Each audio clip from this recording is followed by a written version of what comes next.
Steve looks weird. Yellow Brick Road. Darren, Benny hey. and the Jets. Yeah. Steve's going all Elton John on me there. Um, Darren, you say, hey, Dana, I apologize for my drunken antics last week talking over people and that. Oh, Darren, you didn't do Don't worry about anything that. wrong. That's like a 1 out of a 10. Well, I mean, it wasn't, it wasn't a big deal to me. I was just, I felt bad that you weren't able to get back on to finish up. But when you were on there, it was fine. I think we were all a little slap happy, so don't feel bad at all. Um, so we got 4 in here right now. Darren's the only one I know for sure is active in here right now. Hey, Apollos. Now I got 2 people that I know are active there in the chat. So unfortunately I was unable to find a link to share with you guys for I almost said Evil Dead, for The Beast Within, and that's what I get for not checking up on that earlier. I just completely just slipped my mind. I guess I was just assuming that um, Steve did get a picture of Reggie with the flashing lights. He looked real enthused. Um, I wish we had that around New Year's because there's a Facebook page where they had a bunch of, I think it was all pit bulls. Um, and they had like New Year's hats on them and glasses and that said 2023 and stuff on them. But so apologies say it's okay. I remember the film vividly. I remember it pretty vividly too, but just in case I am using my Screen Factory. I thought this was a Screen Factory. The Screen Factory Blu-ray version. So I've got it all in the drive, the Blu-ray drive up here. I don't normally do that very often because I'm lazy, to be honest. I usually just prefer a link. But in this case, I was unable to find the link. And I did some major cleaning today of one of my animal enclosures. Now I'm hitting my hat. But we've still got some. I think I stirred them up by doing that cleaning. So we've still got a few that are wanting to swarm around us. So I'm hoping we get rid of those in the next few days. But anyway, I usually like to provide a link for people so that they can. I just feel like it makes it easier. I know what would be easiest if I would just stream it on here. But again, the reason why I don't do that is because I don't want to get any copyright strikes, and I just would rather not. I don't want to risk it. And I know you can go on Twitch or whatever, but I guess I like to just stay with one thing. And when I get one thing that works and using StreamYard and going through YouTube, I don't know. It just seems pretty straightforward and easy for me. And I guess that's why I do it. Hey, 71. So I'll quit babbling here in a little bit, I promise. So anyway, I've got my Blu-ray all queued up to the very start of the movie. So if you guys have a Screen Factory version of it, or if you were unlike me and were able to find a way to watch it online for free. I mean, I saw where you could buy or rent it, but I was like, I already own it. And that's not really going to help anybody if I buy it or rent it, because they would have to buy it or rent it on their own. So if you can find it for free somewhere in the next few minutes or whatever, or if you come in here later and you're like, oh, yeah, I found a copy, then we can get you queued up and get you all set up and everything. Hey, Dirk. 71, you say, at Darren Burroughs, I wasn't here, but hell, we all let loose at some time. And yes, we do, 71. Hey, John. Pauls, you say, my Blu-ray is in the back of a cupboard, so I might watch it by other means. Gotcha. Hey, Mental Lake, you say, hello, Deadite Posse. Happy Saturday. John, you say you have a link, but it may have pop-ups. Well, go ahead if you want, if you can share that link in the chat. Sure, the link is in the description. No, John's has a link, but he says it might have pop-ups. So pop-up video. So yeah, John, if you can share that in the chat, that would be fine. That'd be great. Oh, so did you just send it? I'm not seeing it in the main chat. Let me check something here.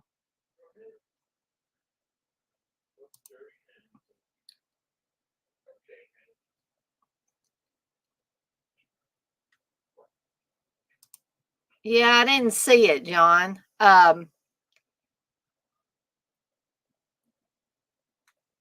Is it like is it through Tubi or Internet Archive or anything like that? Or you maybe I'll send on Facebook. Oh, hold on, let me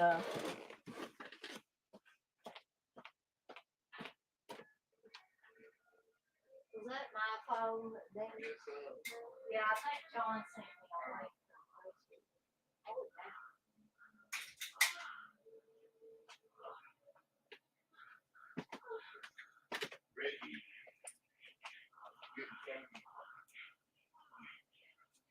a link. Okay, yeah, I got it. John, let's see. Let me bring up. Let's do it this way here. Maybe I can do it this way.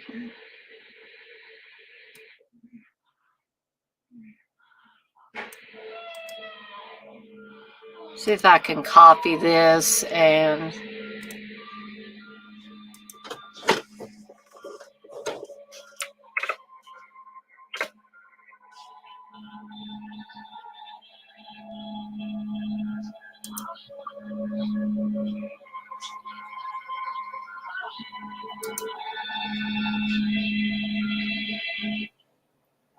okay. So I'll say okay. There we go.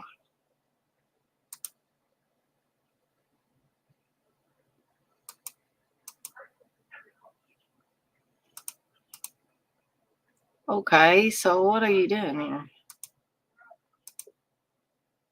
Okay. I'm not sure what this thing is doing.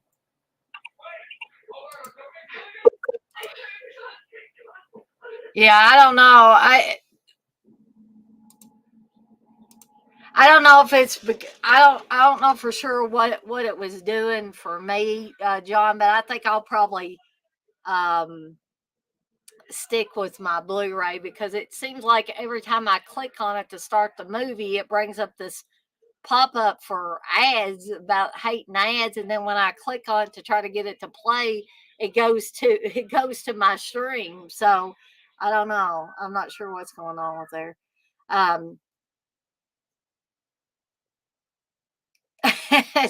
Johnny said no guarantees. LOL. It may have anime porn pop-ups. 71. You say you got a link. You got a link with no commercials. Oh, cool.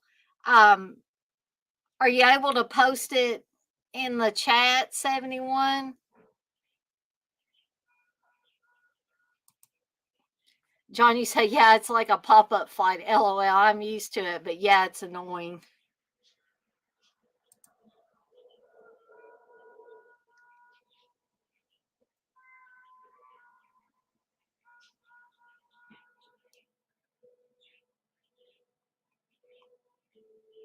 You say it's in the chat? Okay.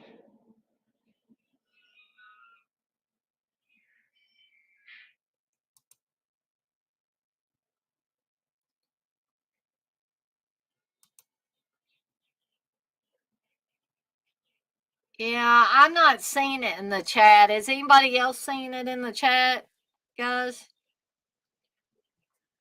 I don't know why sometimes things post in the chat and sometimes they don't. That's kind of aggravating.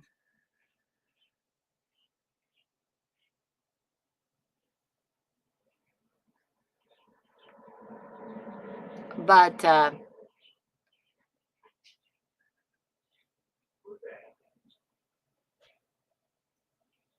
do a search for it. Well, Sammy, when I did that earlier and I wasn't able to find anything. I was just able to find clips. I don't know. Usually I'm lucky and I can, but um so did you just search by the title or did you put something else in there?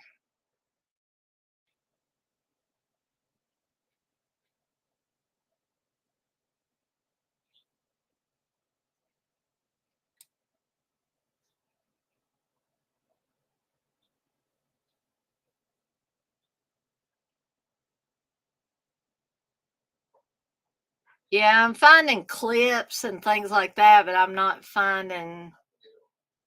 um I'm not finding the full movie, unfortunately.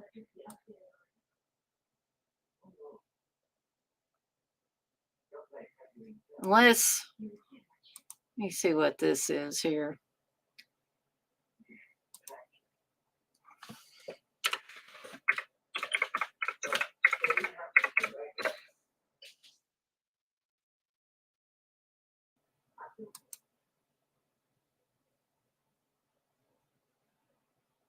I mean, it looks like you can watch it on Prime. I don't know how many of you guys have Prime.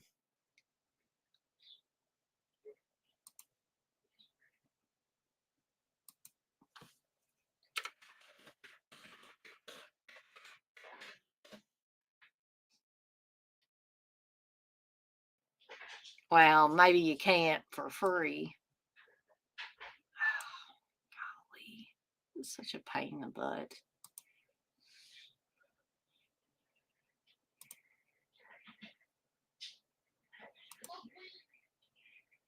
I don't know. I'm just not. I don't know. I'm just not having the luck. I guess as everybody else or some of the rest of you are having with it. So, um, yeah. So I guess, guys. So I don't waste too much time. I mean, I always like to provide a link for you, but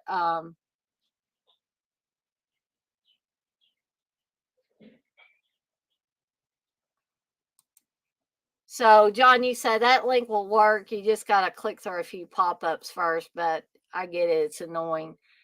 Yeah, I think I must have been doing something wrong because what it was doing was taking me to YouTube and it was taking me to my stream every time. It was very strange. Oops, I didn't mean to do that. Let me try it one more time here.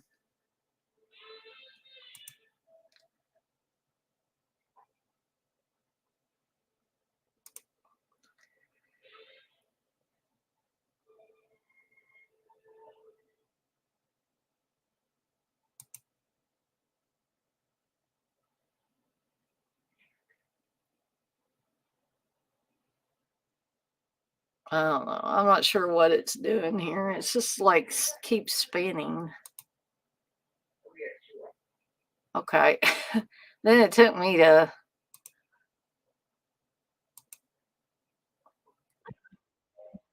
I have no idea what it's doing there. Okay. Let me see what it's going to do now.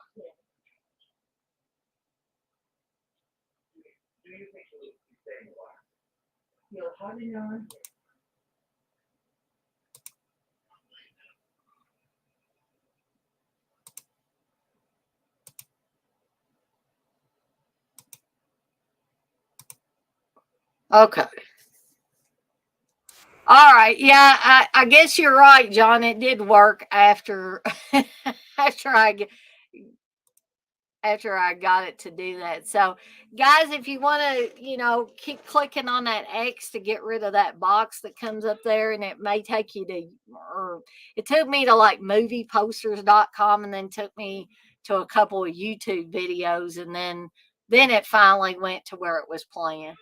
Um, so,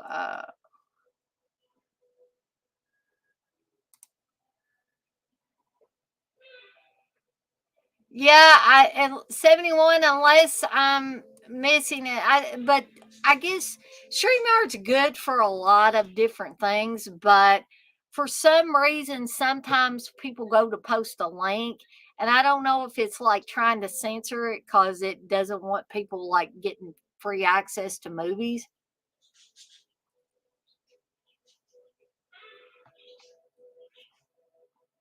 Um but I'm just going to kind of leave it up to you guys if you want to try the link that John sent me and I put in the chat, or if maybe some of you are seeing what 71 put in the chat. Um, just let me know when everybody's queued up and ready. If you're using your own Blu-ray, you can let me know, or a DVD, or um,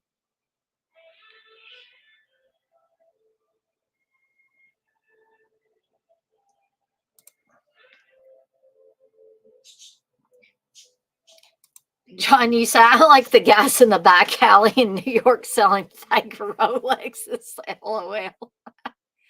Oh, it'll work fine. Shit breaks a minute later. 71, you say, I found a link I can go up on your StreamYard and give it to you. Okay. Yeah, we'll try that if you want to do that.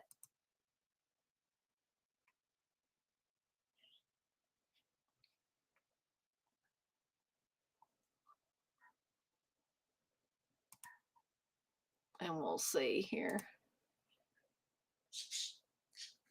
Because I mean, I know sometimes some people come in here and I don't think they actually um, watch the movie. I think they just come in here to see kind of what we're talking about and have a little fun, and then but they don't actually watch the movie. But so can anybody just a few people just let me know if you're queued up, and we'll get ready in a couple of minutes. Apollos is ready to go. He says, "Let's go. I'm ready for some cicada werewolf action." um, so just like like I said, two or three of you guys that are in here that are wanting to watch the movie, if you'll let me know, excuse me, if you'll let me know when you're queued up, we'll get started. But it keeps kicking you off. Okay, well that's okay. 71. If I mean, I was gonna say um, if it was just a kind of simple website, if it was something.com or whatever, then you could let me know in the chat. It may be, like I said, it might be trying to censor things or something because it doesn't want us watching movies for free. So, um, John, you say I'm queued up. I would join, but I got a bad code, so I would sound like shit, huh? Well, that's okay, John. I would still love to have you on, but you may not feel up to it. I had I had a cold, or well, they called it an upper respiratory infection. I missed 3 days of work. Um, so you may just watch. Well, that's fine too, John. But if anybody wants to join in at any point in time, you don't have to necessarily join in when we start. If somebody comes in here later,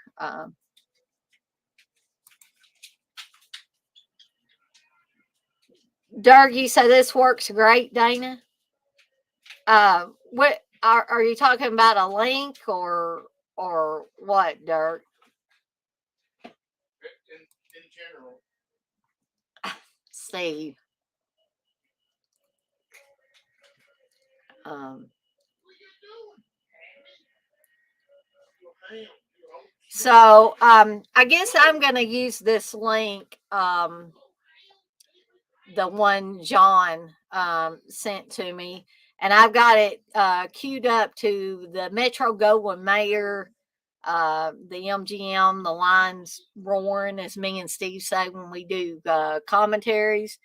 Um, but to give everybody a little more time and then a pause, I promise we'll get this party started here.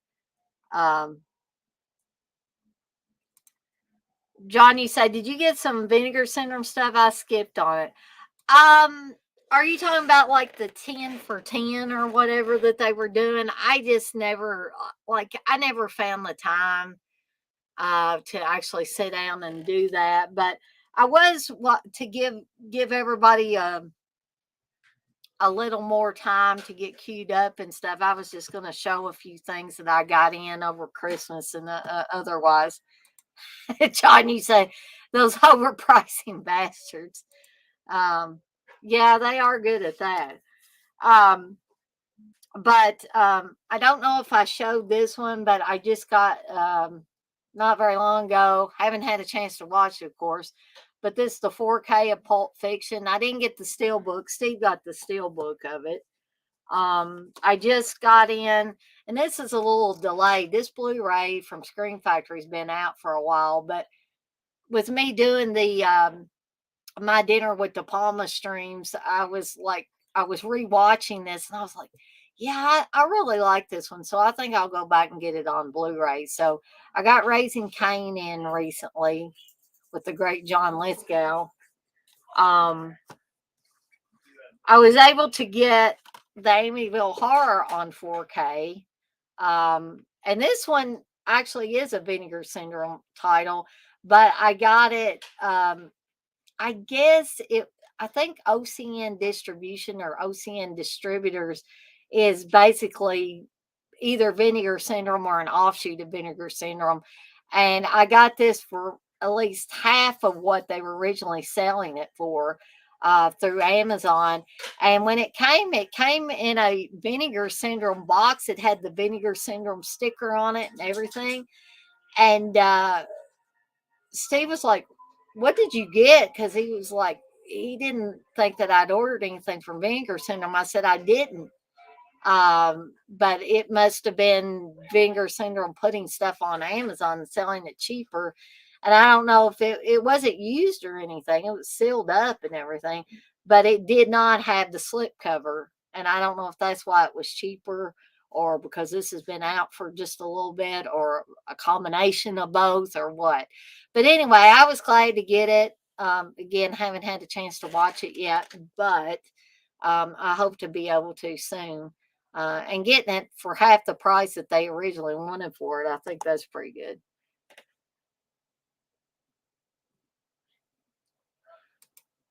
Johnny said, I had a cart with Sidekicks, New York Ninja, Evil Laugh, and Frostbiter and just passed on it. I'm going to watch Evil Laugh online free somewhere first. Now, Steve got me Evil Laugh before Christmas, and so I do have that one as well. Hey, X-Ray, you say Steve's favorite scene involves the GIMP. X-Ray, you say you should have gotten a special edition of Amityville that comes with Brolin's epic beard. was there a version like that?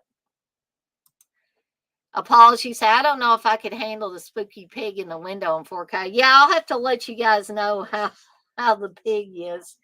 So another one I got, and this has been out for a little bit, but Arrow's release of Flatliners, the original Flatliners with Kiefer Sutherland, Julia Roberts, and Kevin Bacon on it. I'm really looking forward to it. It's been a while since I've watched this in any format, so I'm really looking forward to watching this Arrow version in 4K.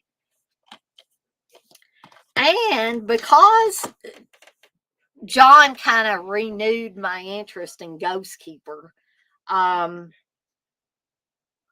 just bit the bullet and was able to get a copy on eBay.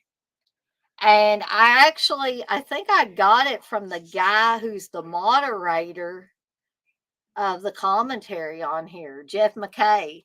I guess he had some sealed copies of it that he was selling. So I'm looking forward to watching this again, Blu-ray version, and checking out these special features. Like I said, there's audio commentary with the director and stars Reva Spear and Murray Ord, and of course, it's moderated by Jeff McKay.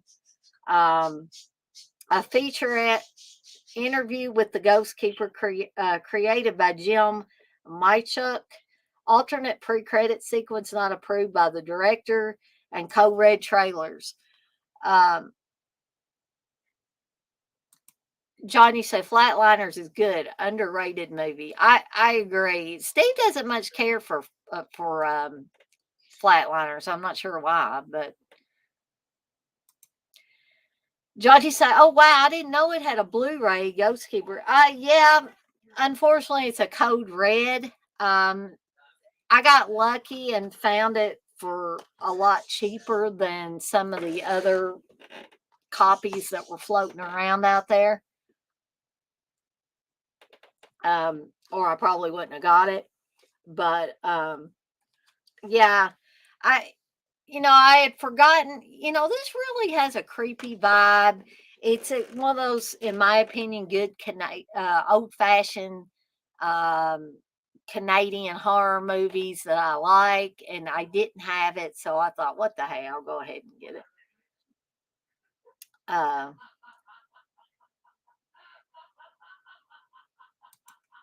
yeah, I believe it is, Darren. I believe that's why it's so pricey. Um,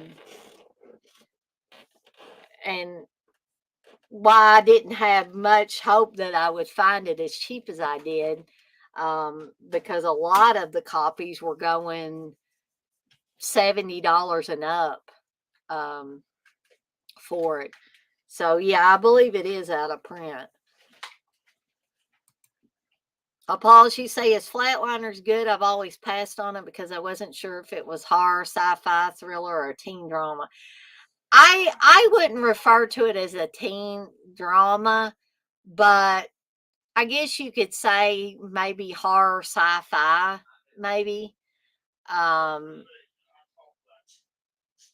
but yeah, I remember, like I said, it's been a bit since I've watched Flatliners, but I do remember enjoying it the last time I watched it. So I'm sorry if you guys hear some sexual noises coming from the living room. I don't know what Steve's watching, but um, it might be the Macabre movie. He said he was going to watch the Macabre movie, so that might be what's going on back there. But anyway, it's either that or he's finishing up what he was watching earlier. John, you say I rewatched Tenebrae yesterday. I think I'd have to put it in the top 3 Argento for me now. I forgot how amazing it is.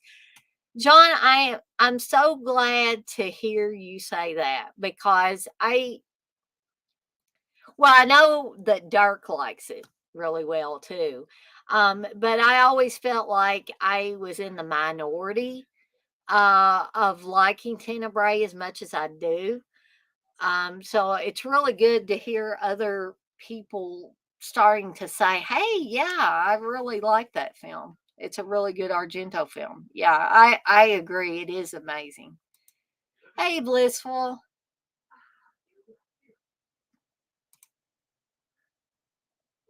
Apologies. Say he's going to go blind if he watches those movies.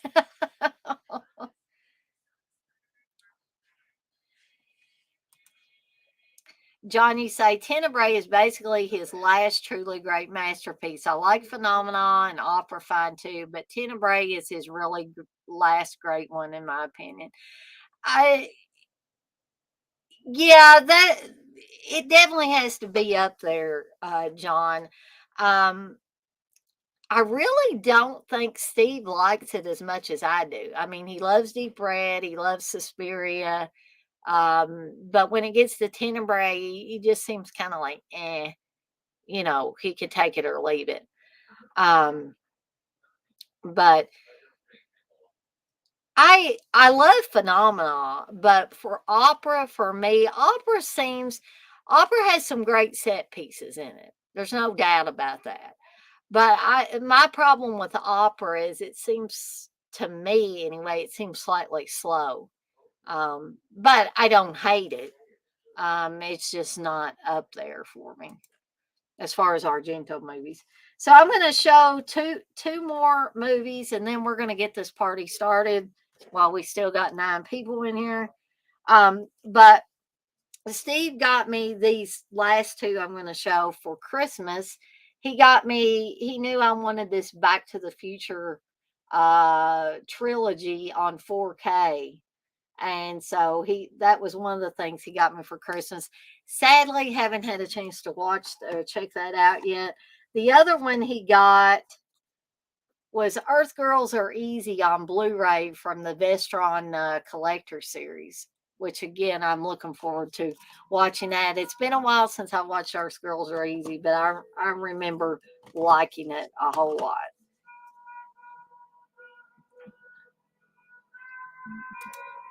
Great Scott, exactly, Apollos. So if everybody is ready, we're going to go ahead and get started. It is now 7:35.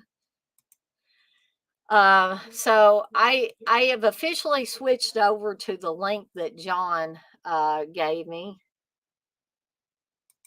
I'm going to mute the sound, but you guys don't necessarily have to mute your sound. Even if you were on the stream with me, you wouldn't have to mute the sound. So I'm going to do the 3, 2, 1 and get started. Again, I'm at the MGM or the Lions Roaring. So 3, 2, 1, press play.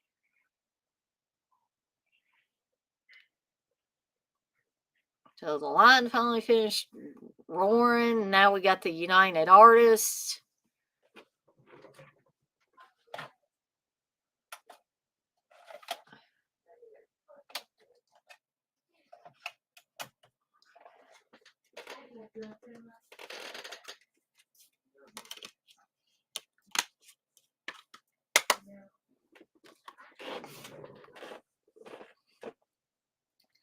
I have always loved this movie. I think the first time I watched this was back in my video rental days. I know I say that about a lot of movies, but I mean, honestly, that was the heyday of my introduction to a lot of these horror movies from the late 70s into the 80s. And then it just kind of carried on from there.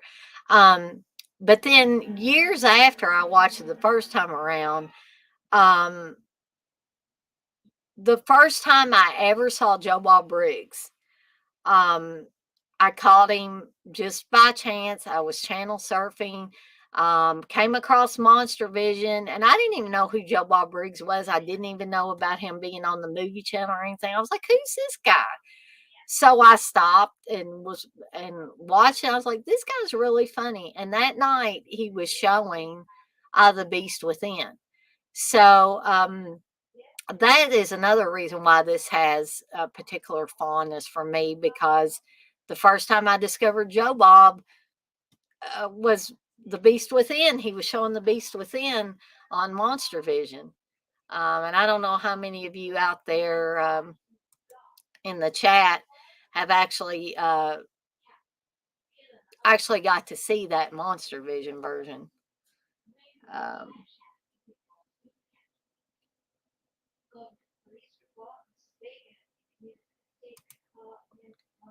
Dargies, I just shared the link with some of my buddies from around the world. Cool. Blissful, you found a bong? Yeah, party time. Hey, Texas, you say, sorry to be late. I've been watching on the TV while I was having dinner. No, that's cool.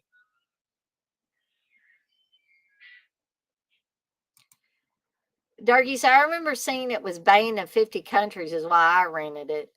Yeah, I've talked about that too. Anytime I would see that at the video rental stores, anytime it had that splashed across it, I was almost guaranteed to rent it.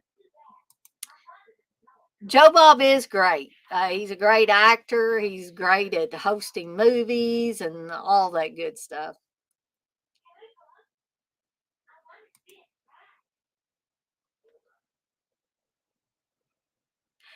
Something I really like about this movie is, I mean, you could look at it as a monster movie. You could almost look at it as a slasher movie.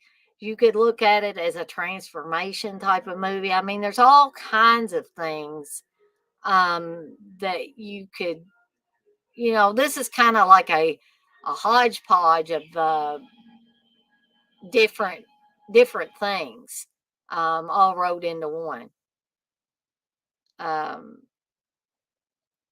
I always find this funny too. BB Besh and Ronnie Cox, their characters are supposed to have just gotten married, and they've just passed up where they needed to turn off, and boy, that looks like they got a shitty car too. But anyway, that's beside the point. Um, so now they're off the road, and Ronnie Cox is going to have to go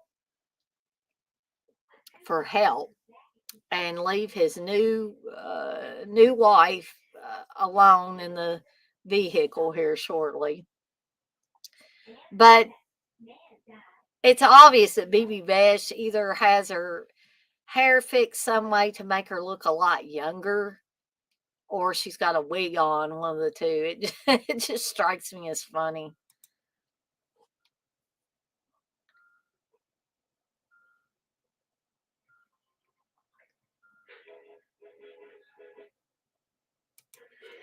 Apologies, say I watched Joe Bob's Monster Vision clips for Beast Within on YouTube before I ever saw the movie. Yeah, I bet that was great.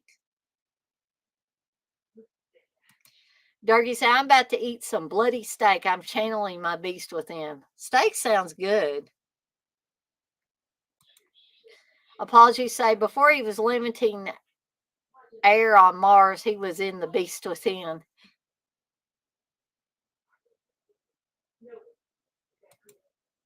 Um, I don't think so, Texas. I don't know why that sounds really familiar to me, but I don't think I have seen Extraordinary. John, you say, it blows my mind. This was filmed 3 hours from my parents' house. I never knew this until a few years ago. It was all near Jackson, Mississippi.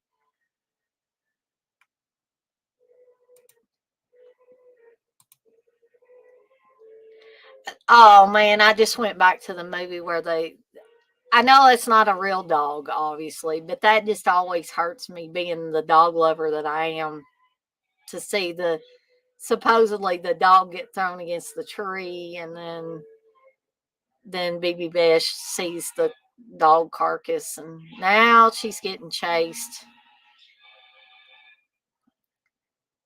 by this creature. We're not really sure exactly what kind of creature he is at this point. I know a lot of people have referred to this as a werewolf movie. I guess I'm not saying anybody's wrong, but I never really considered it a werewolf movie per se. Uh, because as we're gonna, her nipples look weird there. Hey, sorry about that. Got kind of distracted.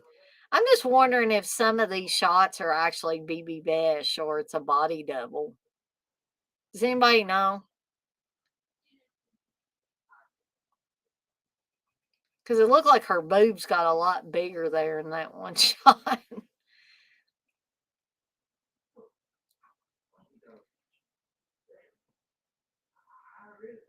But back to what I was saying, I never really considered it a werewolf movie, and or I don't want to give anything away in case some of you have not seen The Beast Within. Um, but it's obviously going to turn out to be a different kind of creature in my eyes than a werewolf. Um,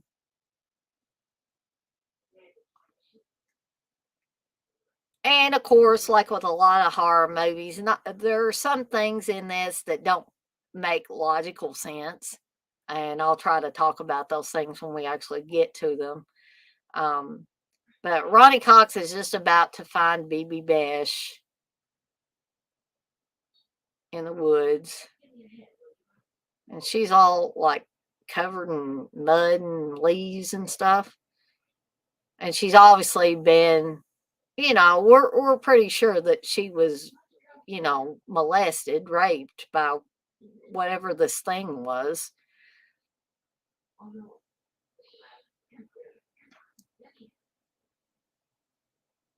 But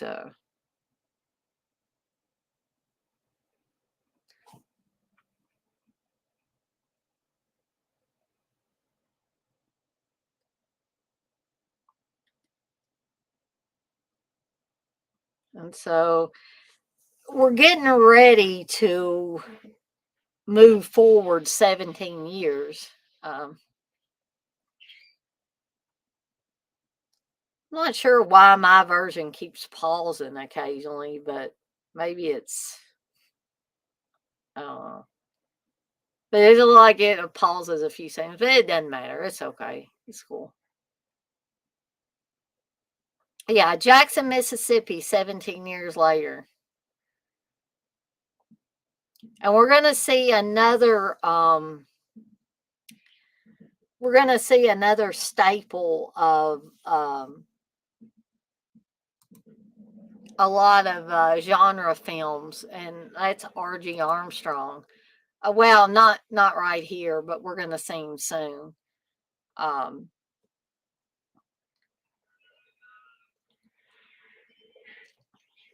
So BB Bash evidently gave birth to a boy, a son, 17 years ago, and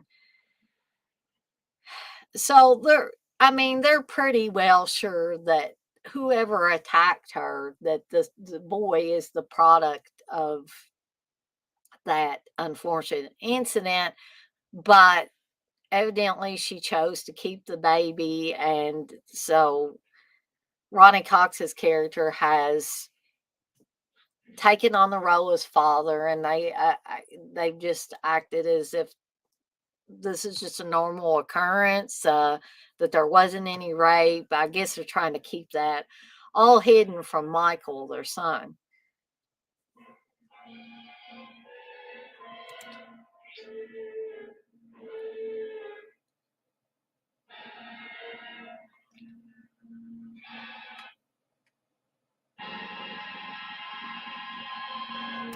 Apologies, say we don't have cicadas where I live, so I never understood what that monster was. Yeah, I mean, if you're not familiar with a cicada, or cicadas in general, then yeah, definitely, uh, you would have to attribute something else to whatever the monster is. Darky said, I thought it was a werewolf when I was young. Guess I was a dumbass kid, huh? No, Dirk, it wasn't that. I think even Joe Bob said that he always considered it a werewolf film. Um, and if Joe Bob's kind of like an authority on these types of movies. If he refers to it as a werewolf film, then it stands to reason that a lot of other people would as well. I just never, me personally, I never looked at it as a werewolf film. Paul, you say it looks like a body double. I may try to remember to look at the credits and see if there was a BB Bash body double. Texas, you say they should have had Paul, what's his name, play the monster with Tourette's like he did in the Quincy episode. That would have been hilarious. Oh, we got somebody new in here that says, hey, Dirk, Video Man and Gizmo. John, you say Ronnie Cox reminding everyone that he's the best fit for a Randy Travis cosplay. Paul, she said, I'm guessing this is a play on I Was a Teenage Werewolf. Yeah, I never looked at it that way, but I guess I could see it that way. So here's some of these weird dream imagery shots. I mean, they are weird and bizarre. And again, some of these things don't entirely make total sense, but I think they work for the movie. Um, they're very creepy, very atmospheric.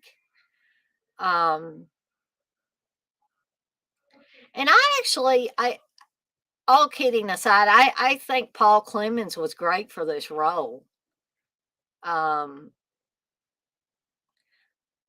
and he actually is a very nice looking young man, but I think they make him a little sweaty and odd looking. This whole movie, uh, just because of the nature of the movie, he's supposed to look like that. But under normal circumstances, I had seen young Paul Clemens in some other movies, and like I said, he's a very nice looking young man.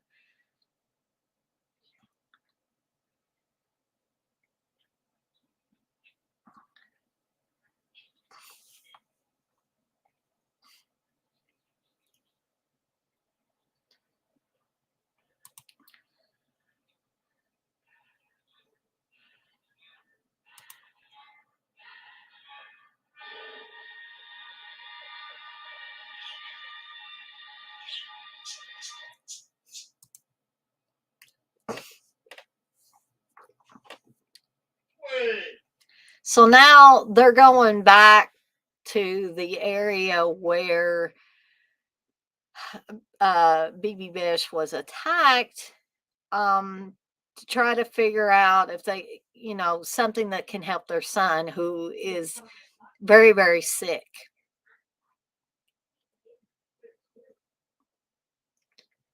Actually, that place behind them that's got the Coca-Cola sign, that reminds me of a lot of, small town businesses, little mom and pop type of stores and stuff like that around from where I'm from. Um,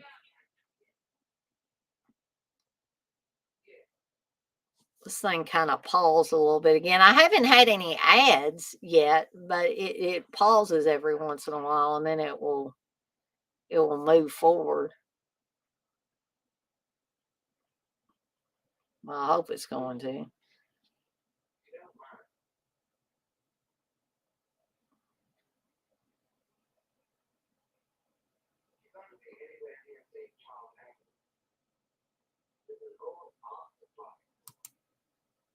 Okay. Well, I kind of had to make it move forward. So I'm at 1552 in case, somebody needs to catch up with me or anything. But um,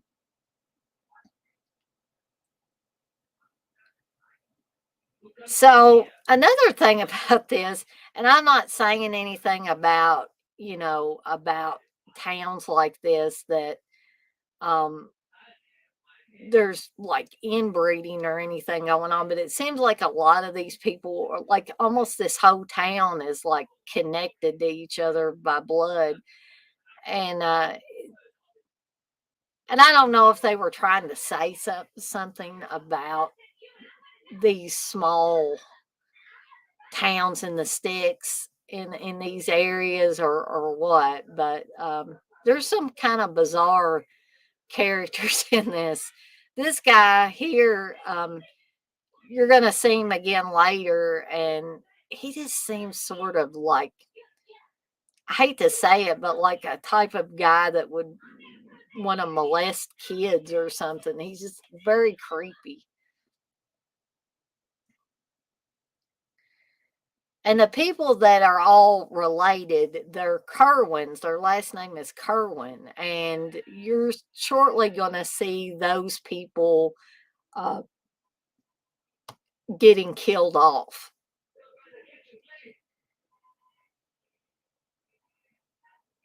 And it's all going to slowly come together. throughout the movie or throughout the course of this movie.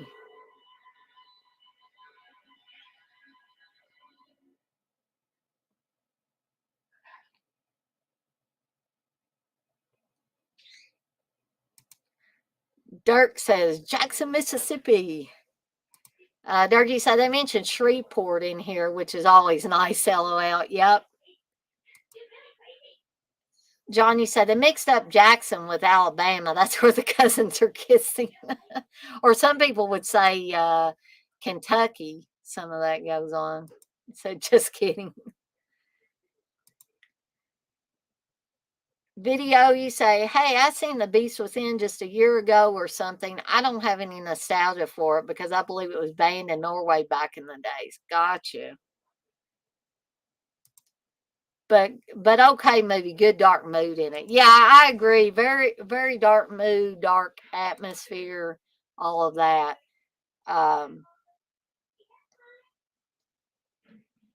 Now BB Bitch has torn a page out of an old newspaper clipping, which she really shouldn't have done, which I've seen this done in more than one movie.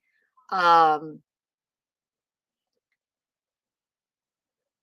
now the newspaper guys discovered that she took part of the newspaper archives. So he's going to see his cousin or whoever to say, oh, we know something's up. What are these people? What do they want? Why are they asking us questions?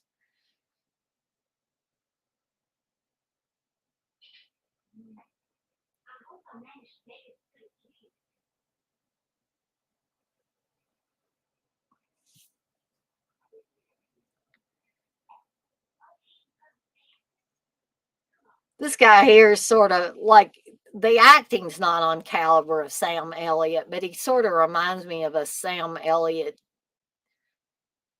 type of character. Does anybody else get that, or is that just me?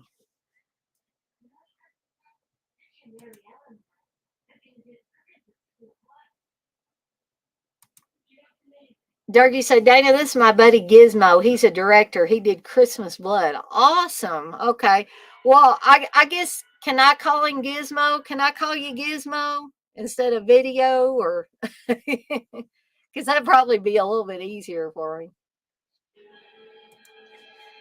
John, you say, I will say though, South Mississippi is a weird place. Very, very strange. So this movie fits right in with that setting. John, you say, I'm from North Mississippi, the boring place, aka South Memphis, basically. Hey,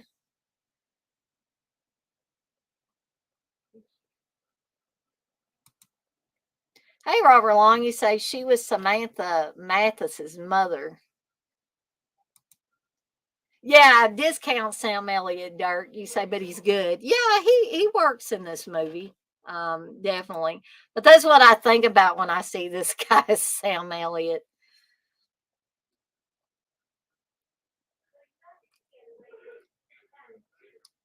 John, I will say that this must be a HD version of this movie because this looks pretty good.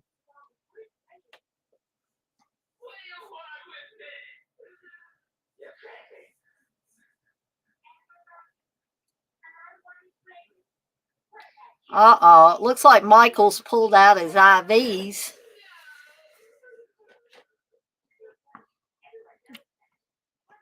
It's like, I guess the nurses must not keep a watch on people. They can just, at a whim, just pull out their IVs and leave the hospital.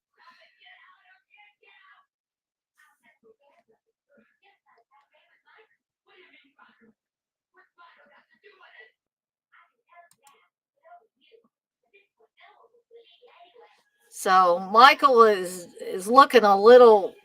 He's looking a little worse for wear here, guys. He's gotten him access to a vehicle, which he is just wrecked. It looks like he kind of, with without the teeth thing and stuff like that, but with the sweating, it sort of reminds me of whenever I have a low blood sugar and I've really got to get some sugar in me. The sweating that does, but the other stuff he's doing, no.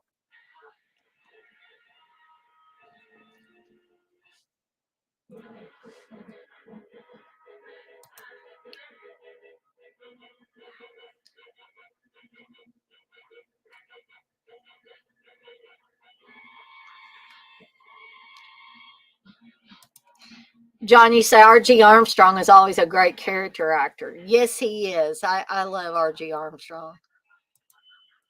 Gizmo is good. It's my dead cat's name. Aw. He will live forever in my heart and on YouTube. Exactly.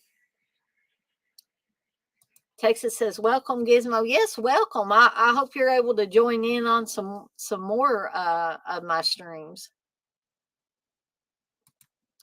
Johnny say, "Yeah, L.Q. Jones. He was in a bunch of westerns, also in Lone Wolf McQuade. Great film.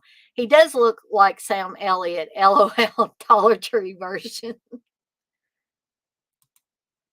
Robert Long, you said that was actually supposed to be a cicada monster or cicada monster. Sorry. Uh,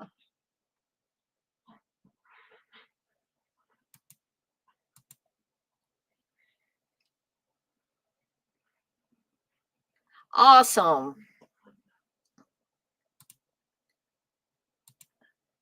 Apologies. I recognize the sheriff from a lot of great westerns, but I just looked it up and he directed A Boy and His Dog, which is one of my favorite sci-fi movies. Awesome. I didn't know that. John says, "Welcome, Gizmo." Yeah, welcome to the clubhouse or whatever you want to call it, the clubhouse or nut house or whatever, depending on how crazy I am on any particular night.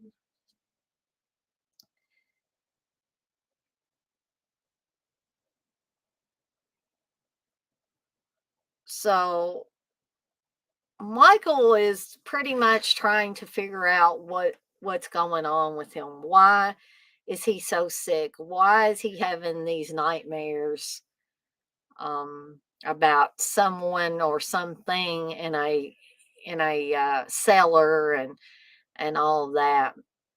In some ways, it sort of has with that cellar stuff and the door on the cellar rattling and all that, has kind of an Evil Dead vibe to it. Um, and I never thought about that before, but just now it just occurred to me that it's kind of like that. Here's the newspaper guy, and he's going to have his spaghetti strap. I think that's the way Joe Bob said it, spaghetti strap T-shirt. And like, doesn't this guy just look just utterly sleazy? And who has their knives? Is that a thing? Do people have like magnetic things on their, or did they used to have magnetic things on the side of the refrigerator where they put their knives? I don't think I've ever seen that done in another movie except this one.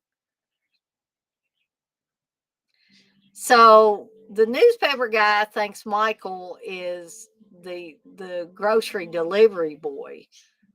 Um, Ew, Tab.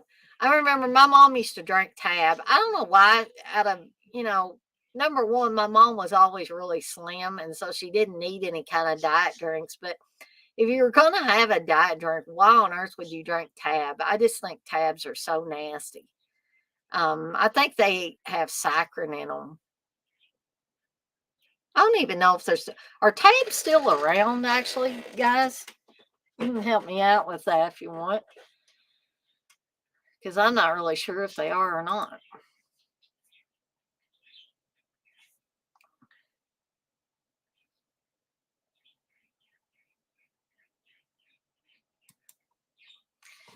Gizmo, you say, movie junkie John, thanks. I feel welcome. I will join later on at Watchalong. I'm watching Pam Grier movies tonight. Awesome, Pam Grier. Yeah, me and Steve met Pam Grier a few years back, and she was really awesome. Texas says Pam Grier is a goddess. She's one of my all-time favorites. Gizmo. That's what you say, the Cool Kids Club. Yeah, sure. Gizmo, you say, yes, she is. And she is really effing up Jennifer Lawrence's statement on my TV right now. Yeah, I didn't like. Is everybody else in here in pretty much agreement that Jennifer Lawrence statement was bullshit?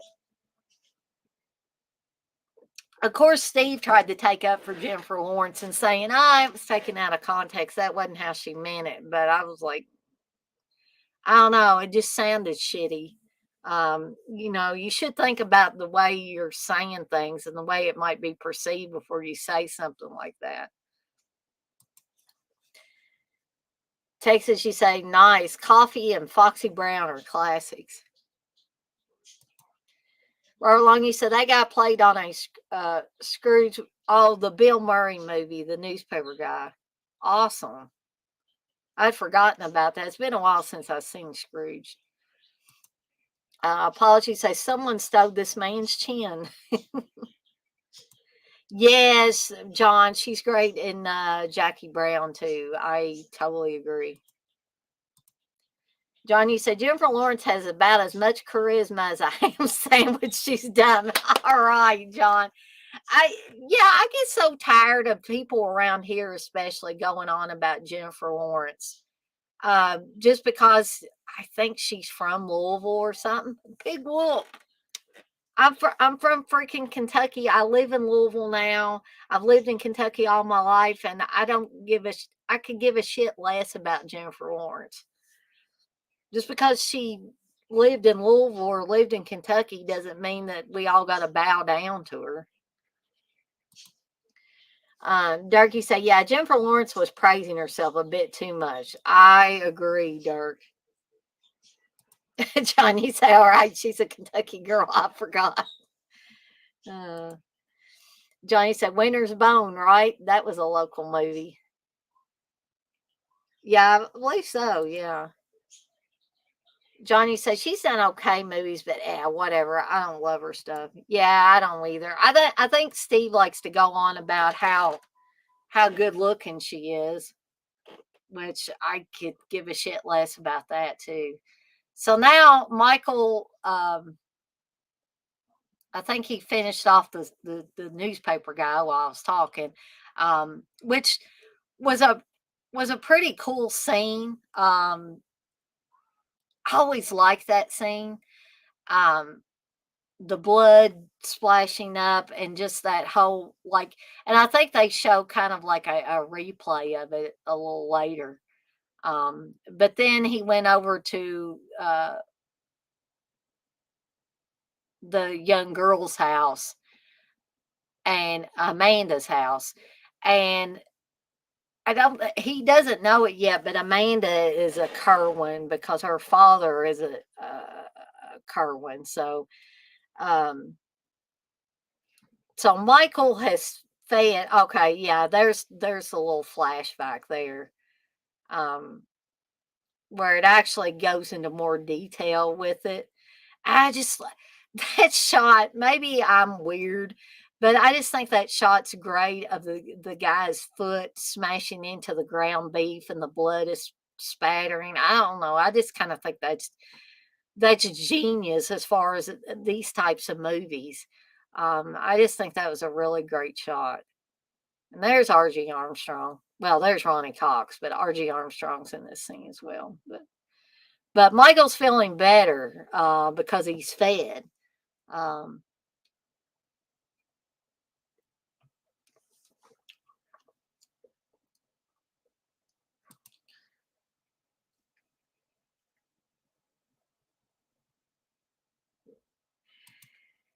Dougie say, House at the End of the Street was great. Said no one. Yeah, I'm with John. You say LOL, Dirk, exactly. Gizmo, you say, coffee is swinging right now on the TV. I like Black Mama, White Mama best. I have never seen the Italian she played in. We'll try and track it down. Now, this guy here. not this guy, but the guy in the car. That's Luke. And Luke Askew or Askew, he was in a movie in the 60s that I really liked. There was a gruesome shot there. Um, Easy Rider with Dennis Hopper and Peter Fonda. And he was at the hippie commune, I believe, that they go to, or he was either at the hippie commune or he was, yeah, I think they meet him somewhere at a gas station or somewhere, and then he rides with them, and they go to this hippie commune. Um, but I don't know. For those of you that haven't seen Easy Rider, you wouldn't know what the heck I was talking about.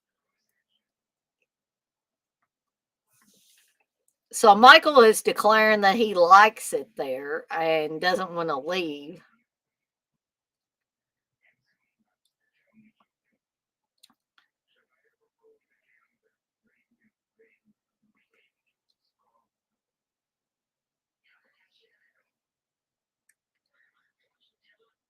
Bibi Besh always looks like she's either going to church or going to a job at an office, the way she's dressed. Okay, so Michael, well, he was getting ready to take his shirt off there, but because something is starting to happen to Michael. He's starting to have some changes, and I don't mean like puberty or anything. So he's visiting Amanda. He's smitten with Amanda.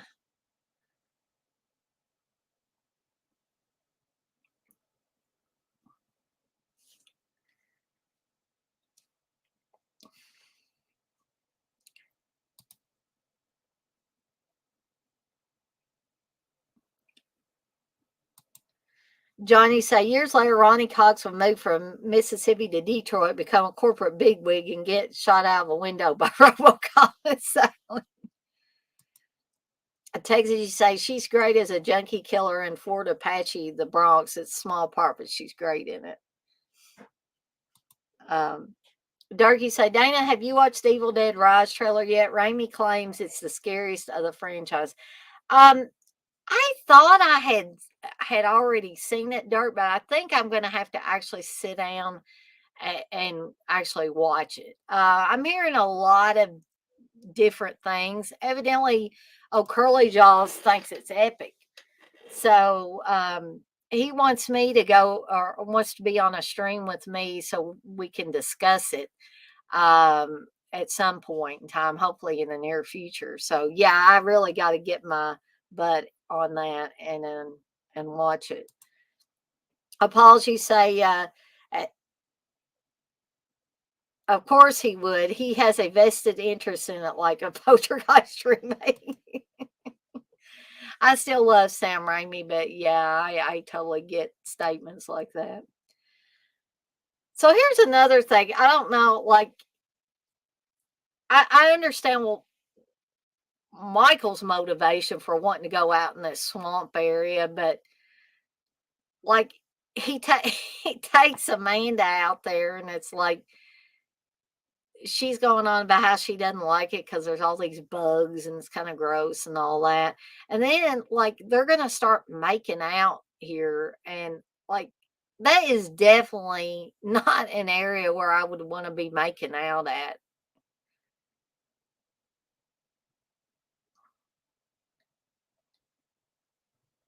So when he hears the cicadas, um,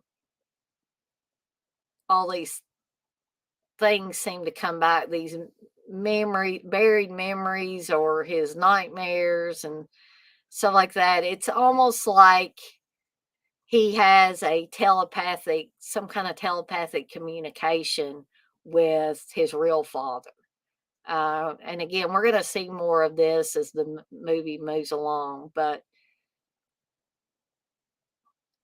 and that dog's really digging. So let's see what he finds here. See, I would not want to be making out like I'm a country girl, and I've been out in the, the woods and stuff like that. I don't mind walking in the woods or anything like that.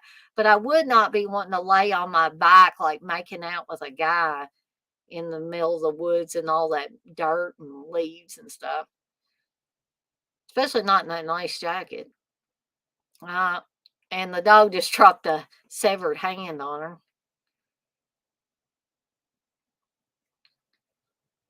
There's discount Sam Elliott again.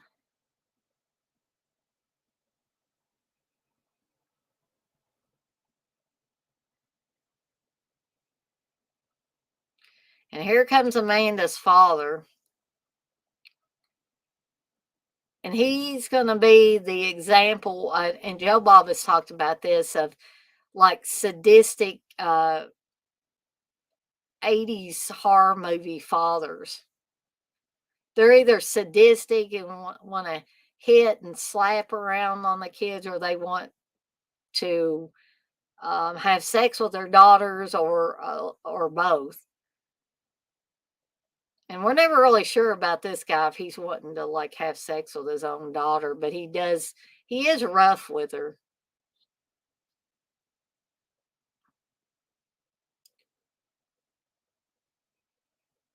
See, it's almost like he's jealous of Michael. He wants to keep Amanda for himself.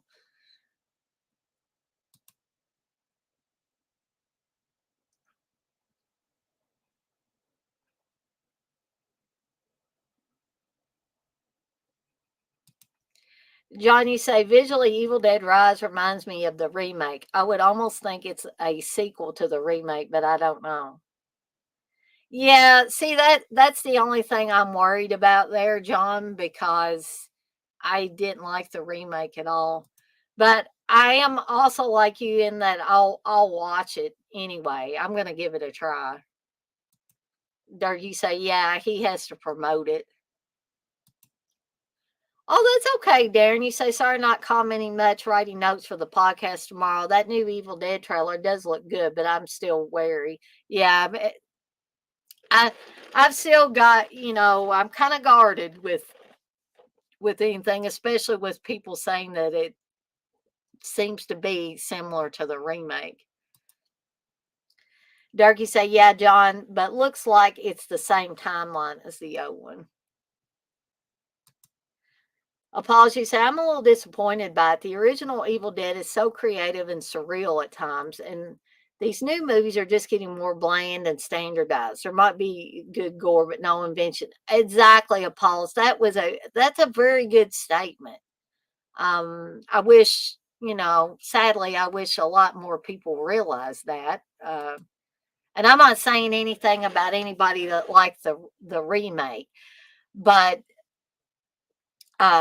there are some people that just will devour anything that comes out, and just say it's great because it's got a bunch of gore slapped on it. I'm not saying that's what Dirk or any other people say that like the remake. I'm just saying there's a certain subset of people that do that. Dirk, say cheese shredder on a calf got me a bit, I must admit. Robert Long, you say, I think Amanda's father was a pedophile with her. Yeah, I mean, there are some hints at that. Yeah, he was on Designing Women, Robert Long. You are exactly right.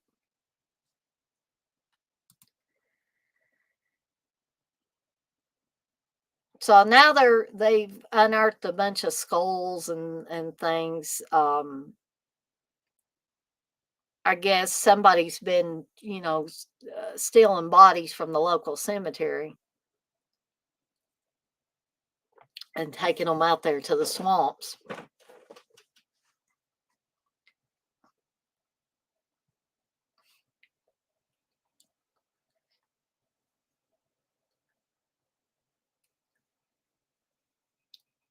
Guys, I am going to leave the movie running, but I'm going to step away for just a second and run to the restroom, and I will be right back. Y'all continue to enjoy the movie.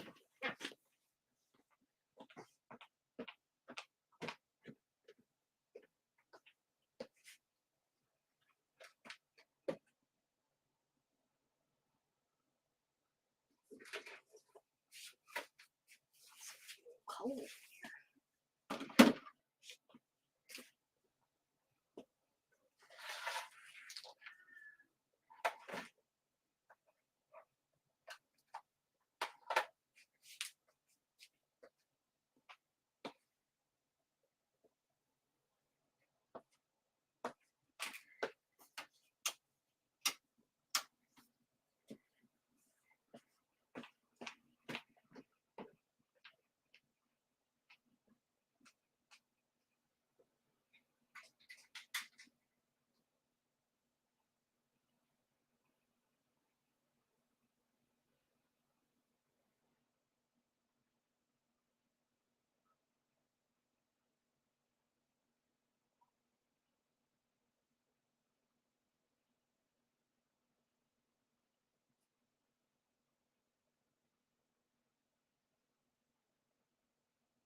Okay.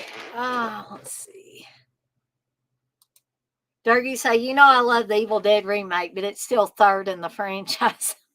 Right. Apology say the dad is in Flesh and Blood. Has anyone seen that? It's a cool fancy movie by Paul Verhoeven, starring Rutger Hauer.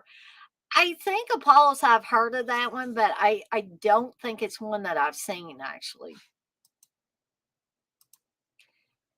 Durgy say a lot of people don't like the more serious tone. I get it, but that's why I love it. They had to go a different direction, and I see that too, Dirk. Slapstick with Ash couldn't be replicated.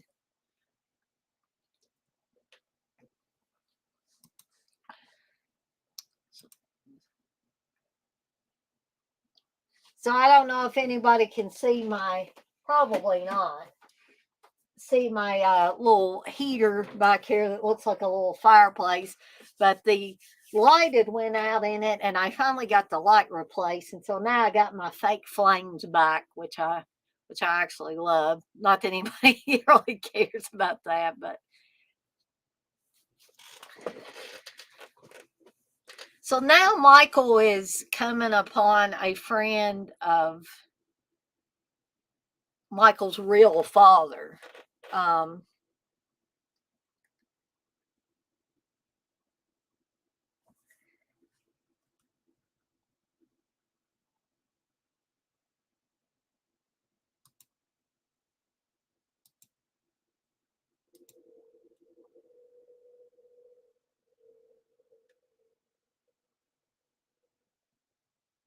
yeah, Billy Connors.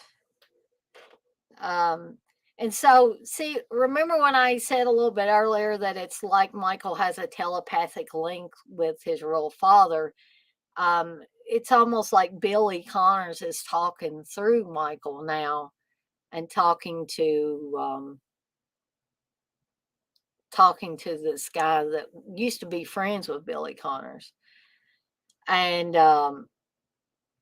they're talking about the magic of the cicadas, and the guy's drunk, obviously, but he talks about how Billy could talk to the insects. It was almost like he could talk to the insects and stuff like that.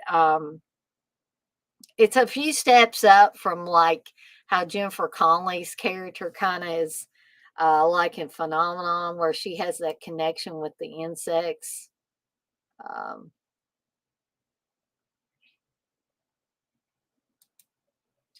so now Luke Eskew, the coroner, or not coroner, but funeral home director or whatever, is taking care of like embalming the dead and stuff like that. And I think he's actually having to get his relative ready. Yeah. And somebody's kind of messing around in there.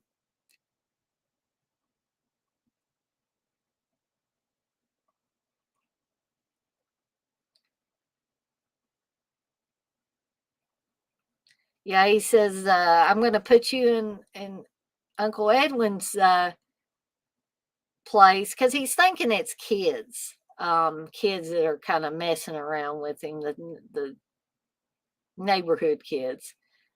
Um,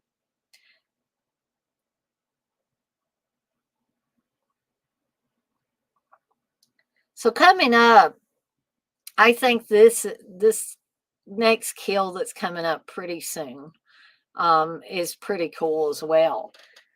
I just think, this was still in the time where they were doing practical effects. And, I know sometimes people say, well, the effects were kind of hokey back then. But for 1982, this was great. Or in my opinion, it was.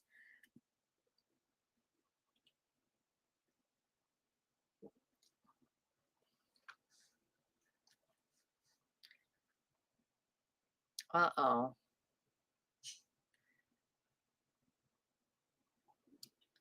Now he's getting embalmed.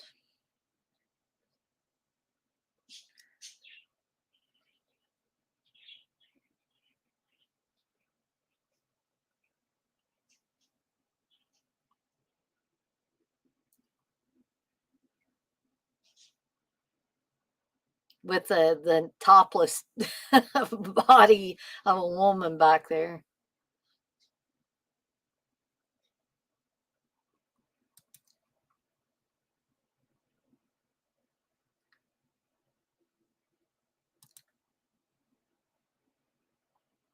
Apologies say, I don't mind the serious tone, but I like the filmmaking techniques of Raimi. If there's one thing I hate, is modern possession movies, which these seem to be turning into. Um, the thing that I didn't like a lot with the remake, and I'm pretty sure Dirk did, um, and I don't think Darren cared for it either, was using the drug addiction theme in the remake. I just did not like that at all. But I could understand when Dirk explained to me kind of his backstory and stuff like that. And Dirk, if you want to share that, I don't feel right sharing stuff that I think is kind of personal. If you want to share that again, that is perfectly fine with me. Um, but I understood that when people have kind of like a personal backstory that makes a particular movie more appealing, I guess, or more desirable for them, then I totally get that. But being as I didn't have that backstory, perhaps that's why I didn't. I didn't hone in on that part of it and just didn't like it very well. Dirk, you say, I hear you, Pauls, but that remake was mostly practical, which is rare these days. I agree with that too, Dirk. You say we're all wired different. I hate Black Christmas 2006. I hated it the first time I saw it, Dirk. Now I don't hate it, but still, I would go back to the 1974 version any day. Yeah, I don't I don't really understand that, Dirk. You say a lot of folks love it better than 74. Um, I mean, but just because I don't get it doesn't mean I think they're stupid or anything. I just think, again, like a lot of times I've said, with when there's been discrepancies in what we like and don't like, when me and O'Curly Jaws are talking, for instance, I think it's a generational thing. I really, really do. And about 9 times out of 10, I think that's what it is. Apologies say, oh wow, the coroner sang with Bob Dylan in the early 60s at folk clubs. Dylan remembers him, so I must have read about him in his so-called autobiography.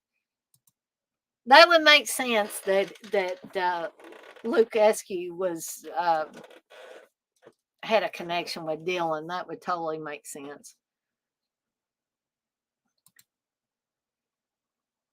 Durgy say, yeah, I thought it did make her more susceptible to being possessed with the addiction angle. Which, I could see that too, but I guess I just it just didn't gel for me, but it's cool if it gelled for other people. Yeah, and Dark, I remembered you talking about that before. You say I definitely fought demons with my alcoholism. And I see that. It's kind of like almost like a metaphor. So they were making the demons a physical manifestation, rather than, when people say I fought with demons with an addiction or whatever.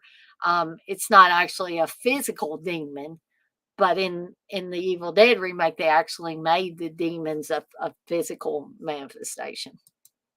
So yeah, I get that.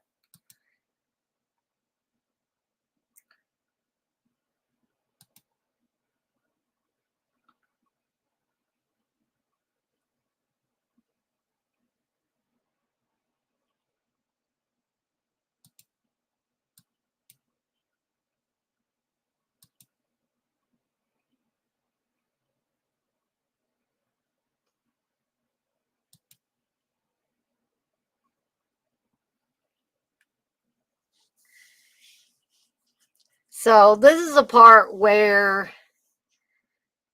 Michael basically tells Ronnie Cox that you're not my father. Um, Billy Connors is my daddy.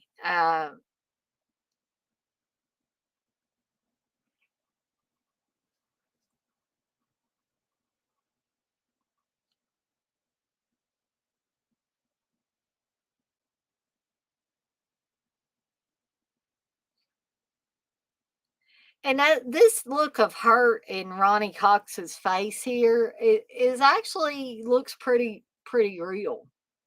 Um,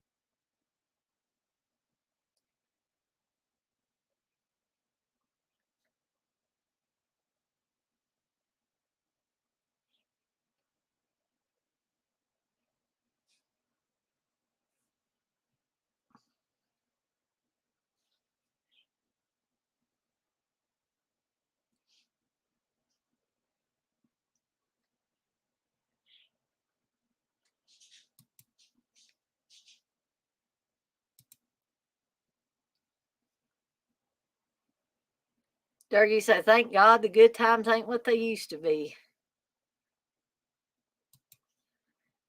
Hey Tim, you say, "Hey all, hope everyone is enjoying their Saturday night so far. Currently watching He Knows You're Alone with you and Steve's commentary." Awesome, Tim. You really love those commentaries. You know what though? I've been putting some heat on Steve to do more commentaries with me. And I think I've just about got him on board, Tim. So maybe there'll be some more forthcoming. Oh, and then you just happened to see I was live. Yeah, I kind of decided kind of sort of at the last minute to do well, I usually have watch-alongs on Saturdays unless it's a holiday weekend or something like that. But I was trying going back and forth trying to decide what movie to do. And I think I decided when I did my dinner with the Palma stream on Thursday that I would do The Beast Within. But then silly me forgot to check and see if I could find an active link on YouTube or something for people to use. So um have no idea.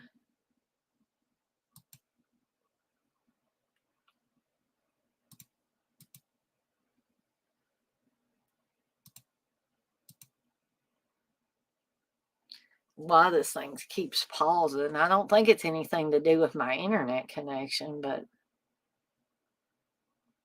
so now the Billy's friend is gone to the sheriff and he says that the McCleary boy, Michael, come back as Billy. Basically, that's what he's indicating. So Michael's in some serious pain here.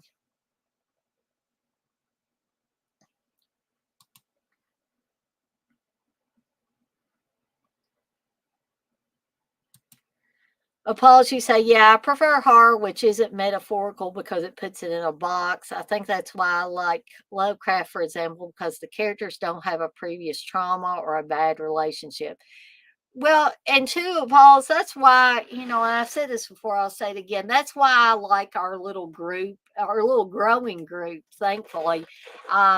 You core guys and gals that come in here for a lot of my streams and watch alongs and stuff, that we all have this mixture of different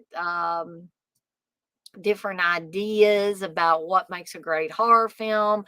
We don't all have the same exact likes and dislikes, and I find that really, really good. And we also have the ability to get along in here, even though we don't like exactly the same things. Durgy say, now I get to nerd out with you fine folks on horror and exploitation, and that's better than any bottle. Of course, Dirk. Yes, it is.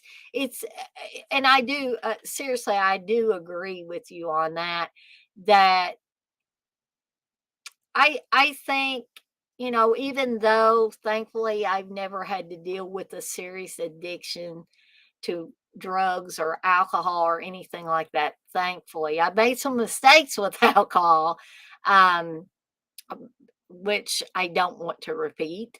But I just feel like, and Dirk, feel free to correct me if I'm wrong. I think when any of us could be immersed in any number of addictions, I think that's very lonely. I think it's much better to be in a group like this and enjoy movies and talk about our likes and dislikes and have healthy debates and nerd out, as you say. I think that is much better and a much more fulfilling option for our lives. Johnny say, left for a bit to get some food. Do you think Joe Ball will find another home if Shutter goes down? John, I would like to think so. I mean, has anybody been hearing any more rumblings about Shutter? I know they got rid of a bunch of people or laid off a bunch of people or something. Um, but I just I don't know. Honestly, I mean, and I could be totally wrong. Shutter could go down tomorrow. But I just feel like Shutter is so, in my opinion, popular that I just couldn't imagine it going away. And, of course, I'm sure if something were in the works for it to go away, probably Joe, Bob, and Darcy had probably been ordered to keep it hush hush. But they had their big Christmas thing like they have the past few years, and there was never any indication that, hey, this might be one of the last few times you see us on here. Um, I just think Shutter will do something to stay in business. I think it was Steve that said that they might raise their rates, or somebody said that, to stay afloat. If it's a money thing, which 99% of the time that's what it is, all they got to do is raise their rates.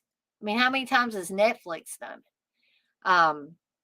But if they did go away, John, I really don't know. I would like to think so. Um, but I don't know. I don't know. Robert Long, you say, hopefully Joe Bob Briggs goes back to TNT Monster Vision to come back on Saturday nights. That would be wonderful. It would be wonderful, but I just don't see that happening, Robert Long.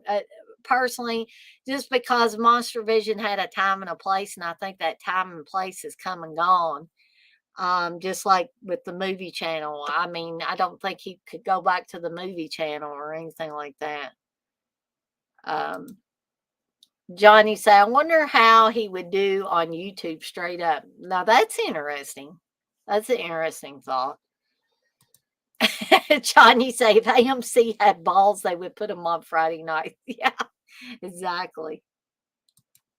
Gizmo, you say, Pam said in an interview from 2017, in many ways, I think me and Julie Chow was the first female action stars, like Clint, Arnold, and Withers. Yeah, exactly. And she would be right. Jennifer Lawrence coming in and saying what she said was just totally off base and wrong. Yeah, in 2022, Lawrence said. Apologies say, I think people have said this movie is about puberty, but the MC must be late bloomer for that to be true. Yep, I would say so. Gizmo, you say, sorry, I have to have fun with it. It is so damn funny to mock Jennifer crying face Lawrence for that, and it's an innocent joke. Oh no, that's cool, Gizmo. I feel exactly the same way about that. Yeah, Dirk, you're right. Screenbox is another Shutter that's upcoming. John, you said where Shutter messes up is their free trials. You can set up a free trial on an email and threaten to cancel, and they give you a month free again. It's like, how can you make money doing that? Yeah, maybe they need to rearrange their business model a little bit. Apology say, put Joe Bob late nights on TMC. Yeah, wouldn't that be awesome? But again, I'm afraid that channels like the movie channel, TNT, stuff like that, I think they probably consider the time to give Joe Bob his time in the sun has come and gone. And I really don't think those channels are interested in having hosts for movies anymore. Um, we think it would be great because we love that kind of stuff, but they're probably thinking the young up and coming generation is not going to be interested in that. Is probably their way of thinking.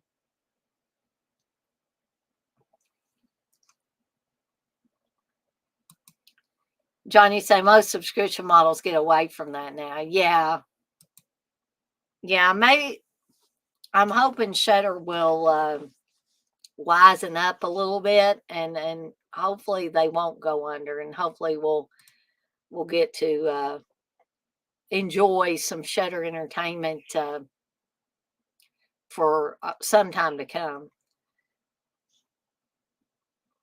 So now Michael's back talking to Amanda, but I think at this point he knows she's a Kerwin, and he knows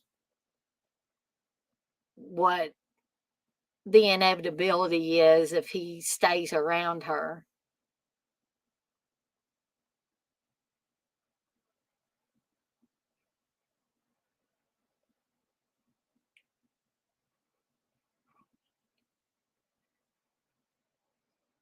And he's talking about the cicadas shedding their skin. And I think this speech that he gives is just very creepy. Because it's like he goes in and out of this very bizarre sort of trance where he's talking about, like I said, like the cicadas shedding their skin and stuff. And then all of a sudden he's like, get in your car and go. Because he knows when this other being takes him over, what's going to happen to Amanda. This scene here where he puts gets her blood on his fingers, and then it's just like, it's almost like a starving person who's found a French fry or something. It's just,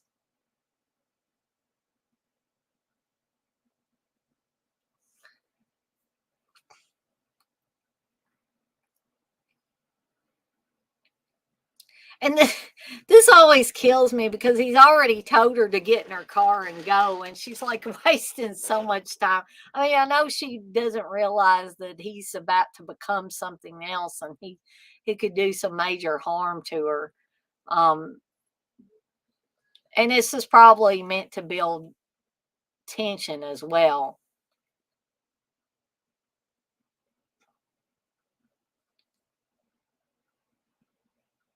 And he's like, he's said, I warned you to go. And she's like, Michael, is that you?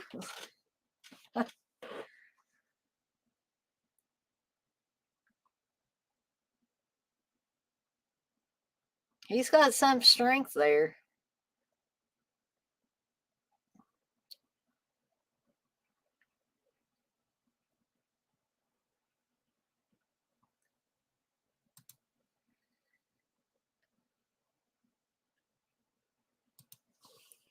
Apology. So the whole market is going to implode with so many choices.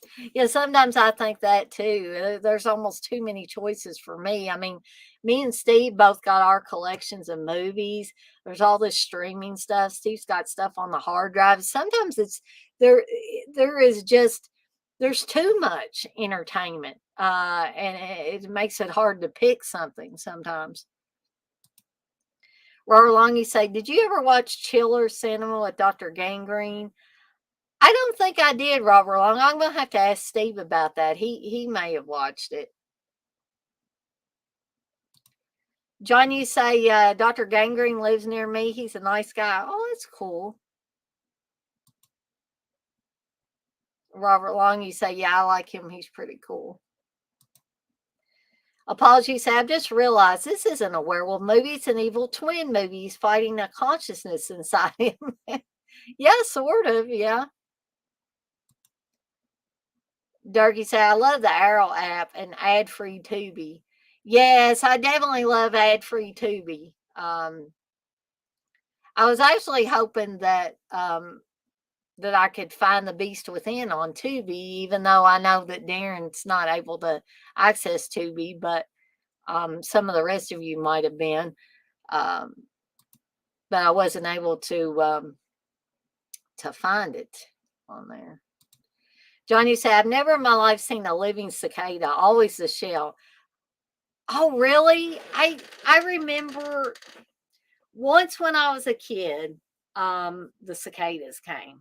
Um, and I remember actually seeing them in the trees and stuff, and their red eyes, and like I was fascinated with them the first time I saw them because I was young, and I was a tomboy, and I was always out, in nature, messing around with stuff. And I actually um captured a couple of them, or a few of them, and like watched them for a while. I mean, they didn't really do anything except, eat leaves and stuff like that. But I mean, I just thought that they were unique looking. I think my parents thought they were kind of creepy looking and stuff. And of course, the sound they made drove people absolutely crazy. And then let's see, and then 17 years I forget exactly if I was 12 or 13 when they came when I was a kid. And then 17 years after that, I saw them again. But they didn't seem like there were as many of them that second round as the first time I saw them. But yeah, I saw the shells too, but I actually did see the living ones. Dougie said Keno is a free service too. Oh, that's right. Yeah, I think Steve said something about that. So we're just about getting to the big reason for watching this movie, in my opinion, which will be the great transformation scene of Michael. Um, this is like practical effects, in my opinion, it's best with bladders and all that stuff. Um, and I just, definitely the first time I saw it, I thought this is awesome.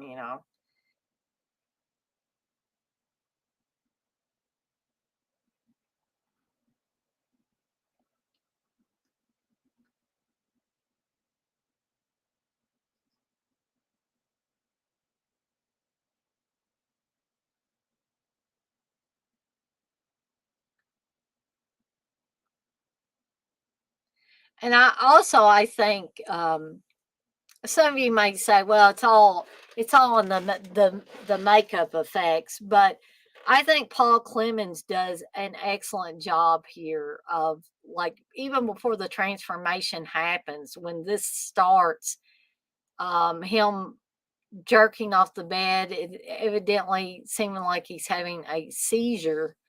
Um, And plus, even doing all this physical stuff, and then he had to, have all those makeup effects on him as well. So I say kudos to Paul Clemens for doing this.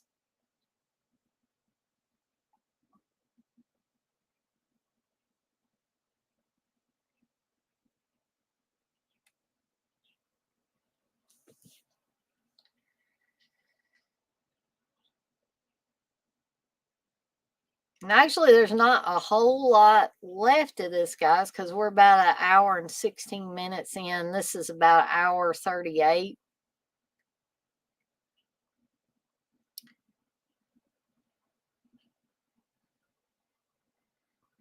And I think this is where they find Billy Connor's skeleton, and it's huge. It is a humongous skeleton. It almost looks like a Neanderthal or Neanderthal, as I've heard it pronounced. Um,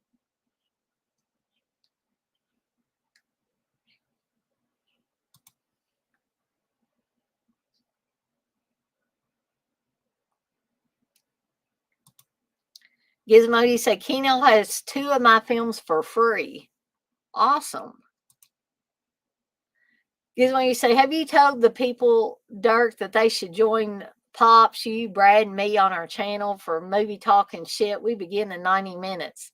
Yeah, Dirk, I haven't seen Dirk advertise you guys for a little bit. Um, I would love to, but I usually watch the streams that you guys do a little late. I don't watch them when they're going on, but I catch up on them later. Apologies say this scene is the classic. Everyone stands around watching someone transform into a monster when they should be running scene. Uh, Robert Long, he said, when he turns in that monster, reminds me of Masters of the Universe. Moss Man action figure toy I used to have. Yeah, I remember Moss Man.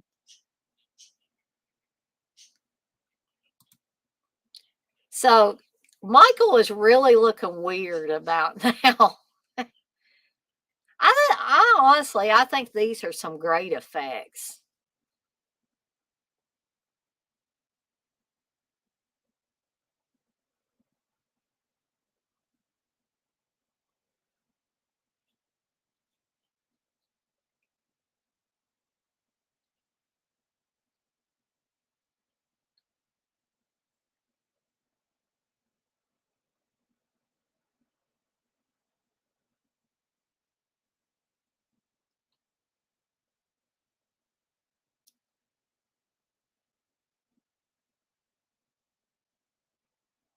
I love this part when the tongue comes out and goes back in the mouth.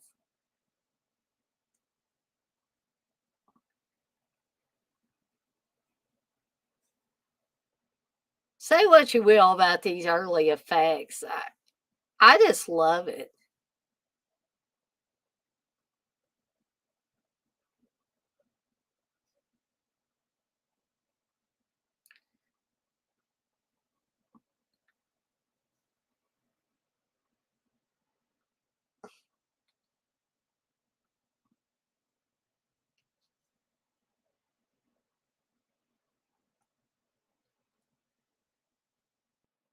Yeah, and yeah, they definitely should be running.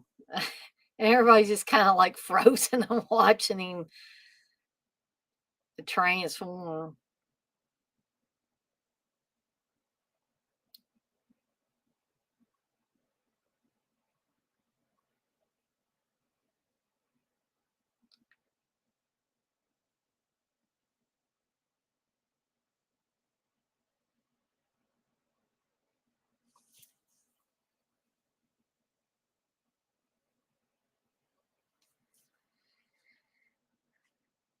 Talk about a migraine, guys.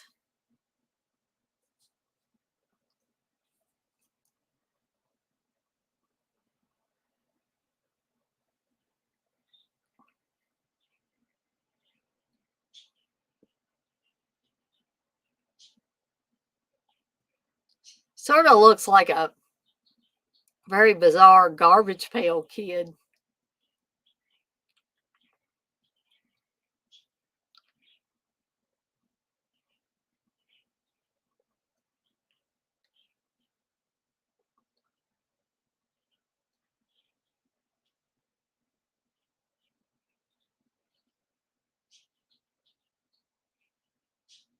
I mean, to tell you the honest truth, he really doesn't look like a cicada either, but you know, what are you gonna do?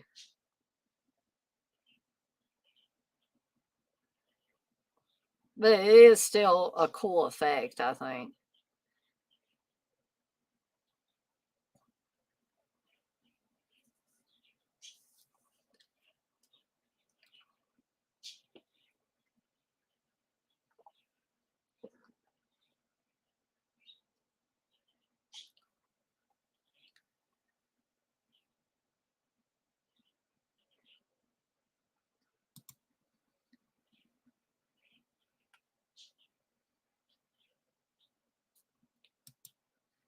Gizmo, you say if people subscribe on your channel or mine, they can be part of our WAF streams too. We have an upcoming stream this week with an insane title.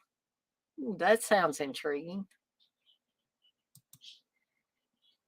Darren, you say notes done for tomorrow. I can relax now. Right.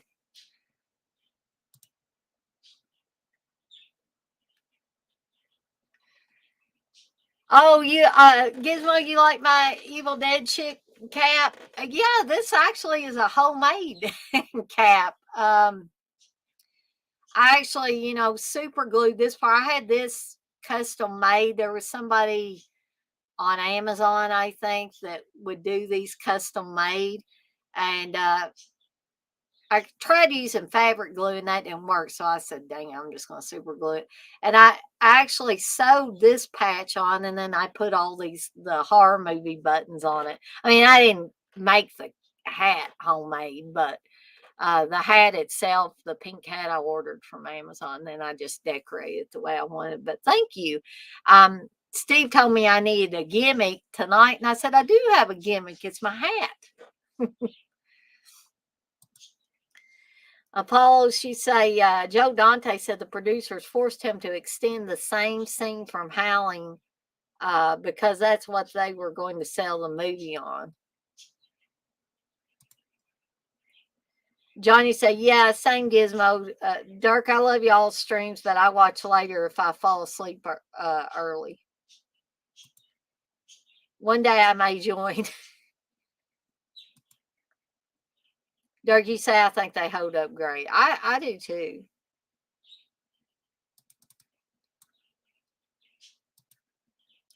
Uh, Gizmo, you say Robert Long Mossman was my favorite action figure from He-Man when I was little.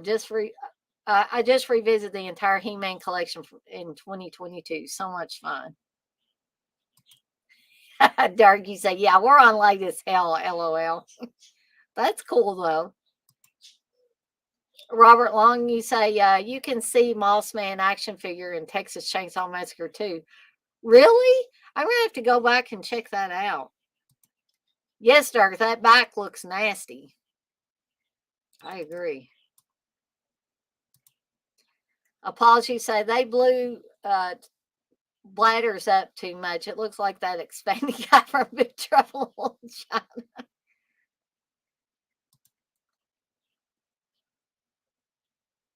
Gizmo, you say, is it the pins from Scream Factory? No, actually, it's not. I actually was able to find some pins from on Amazon. Somebody was selling. I just put like horror movie buttons. I can't remember if I think I put horror movie buttons in, and this came up, and I was able to buy a whole set of them that had, they have Evil Dead on there, but there's Dawn of the Dead, Texas Chainsaw Massacre, a bunch of different ones that I used.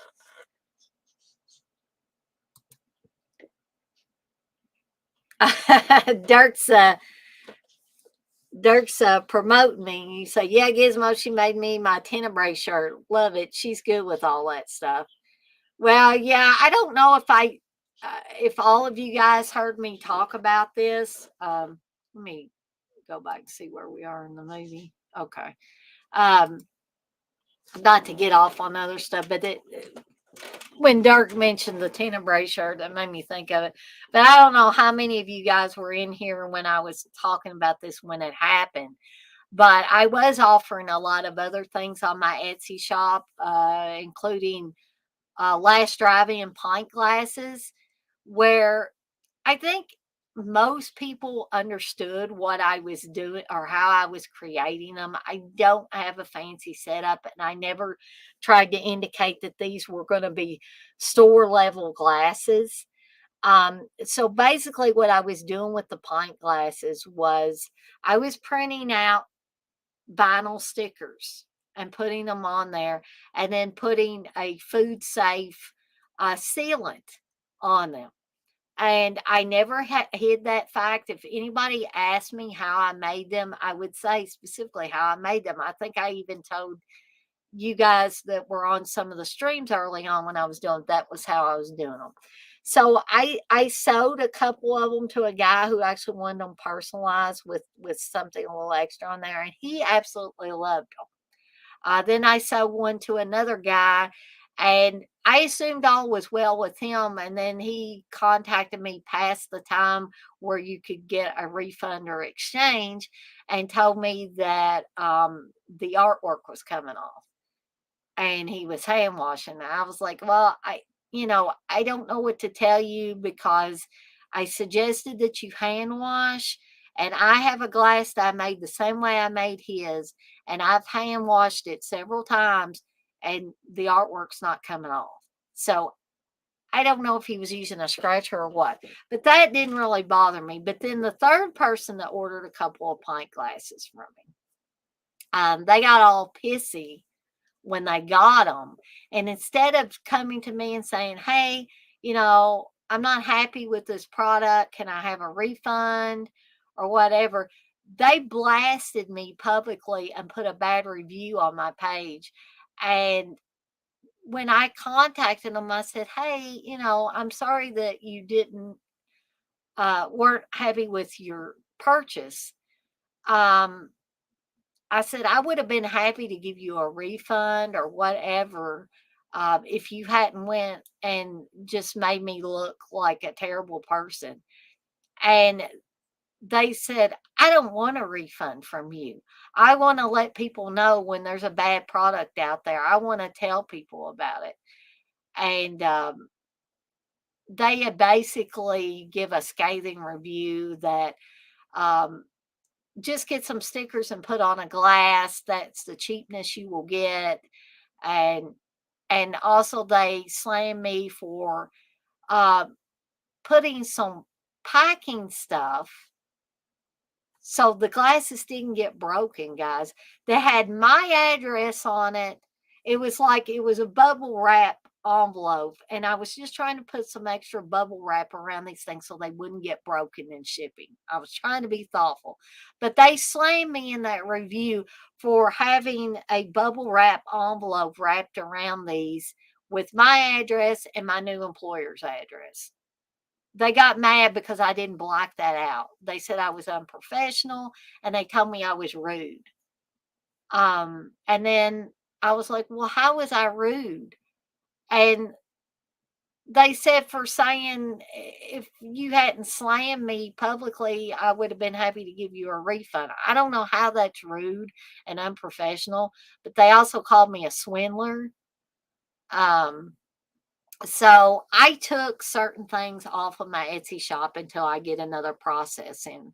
And I don't want this person buying anything from me if they're just going to be like that. So, um, yeah, it wasn't a good experience there. But thank you, Dirk, for saying that I'm good with all that stuff.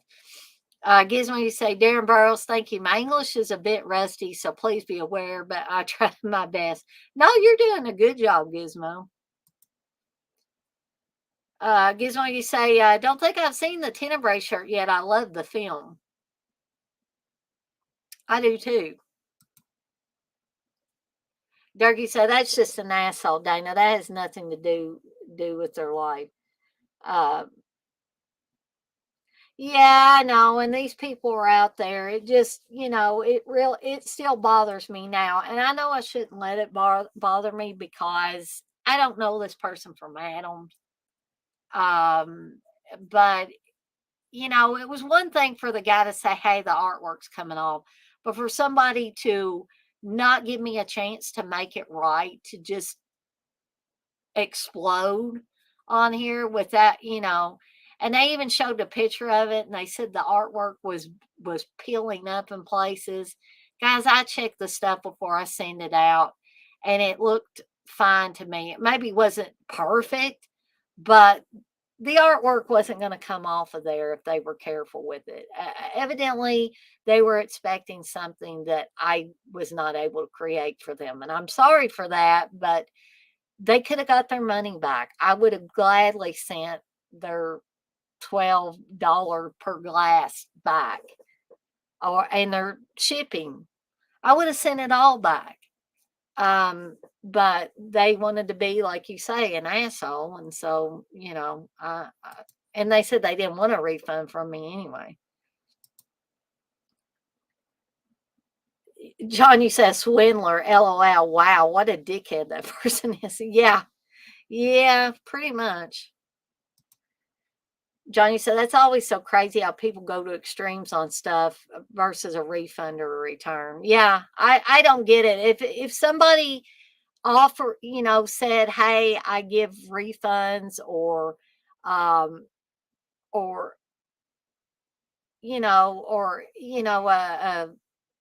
I could redo it for you and send you out another or whatever. No, they didn't even give me a chance. Um, Dougie say, fuck them and feed them fish heads. Apologies. So that's a really good fake head. Oh, yeah. Yeah, it was. And now we're actually going to see the whole process, I guess, is going to repeat itself again because Michael is changed into a creature and he's going to do the same thing to Amanda that got done to his mother 17 years ago.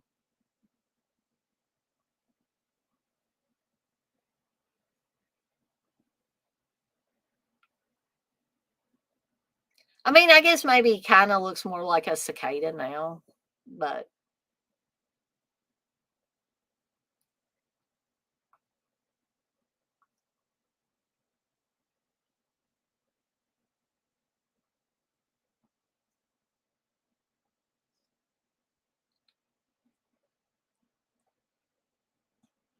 So technically, I guess they could have made a Beast Within too,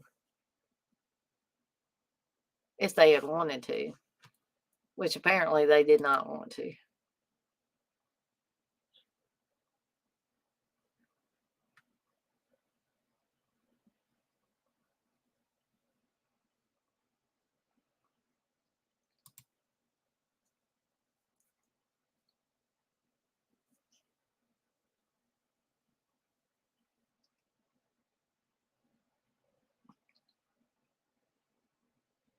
Uh-oh.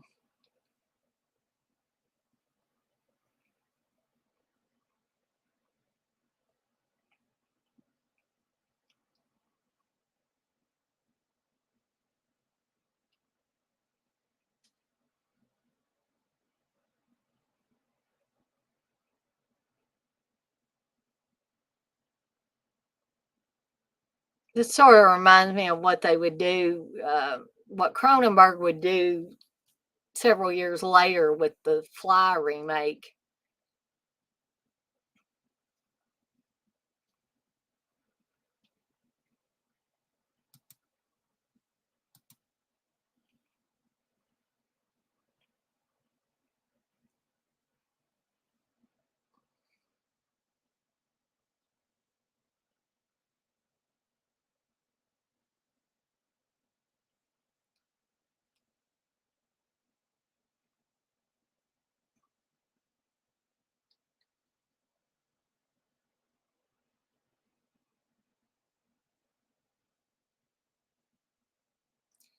So I'm not sure where all of you guys are in your versions that you're watching, but I'm to the end credit sequence. So I'm gonna. Are you talking about Dirk? Are you talking about the person that exploded all over me about the pint glasses? You said the bastard was held too much or too little from mommy. It was actually a woman or a girl, which is, girl, like I've said before, women can be a lot more vicious than men in some cases. So I totally not surprised. Apologies say blondes are really good at tripping up in the woods in horror movies. Gizmo, you said, haha, I was thinking the same of the kid grown up in burial ground. Too much mommy love. Roar along, you say they probably would like a remake, do a remake or a reboot pretty soon, maybe. It's possible, Robert Long. John, you say he kind of looks like one of Arcane's monsters in Return of the Swamp Thing. Oh yeah, yeah. I hadn't thought of that. Robert Long, you say I actually watched The Beast with him back in 1983 when it was first released on Betamax. Robert Long, you watched a lot of movies on Betamax.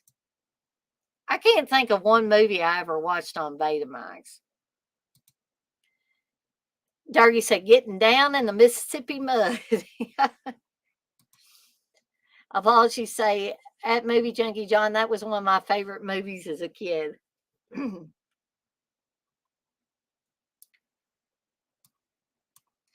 So, um, I can probably stay on here a couple more minutes or so if anybody wants to bring anything else up. But we had a pretty good crowd. We got 11 right now. This was pretty good for a watch along. Of course, we've gotten kind of past the holiday now.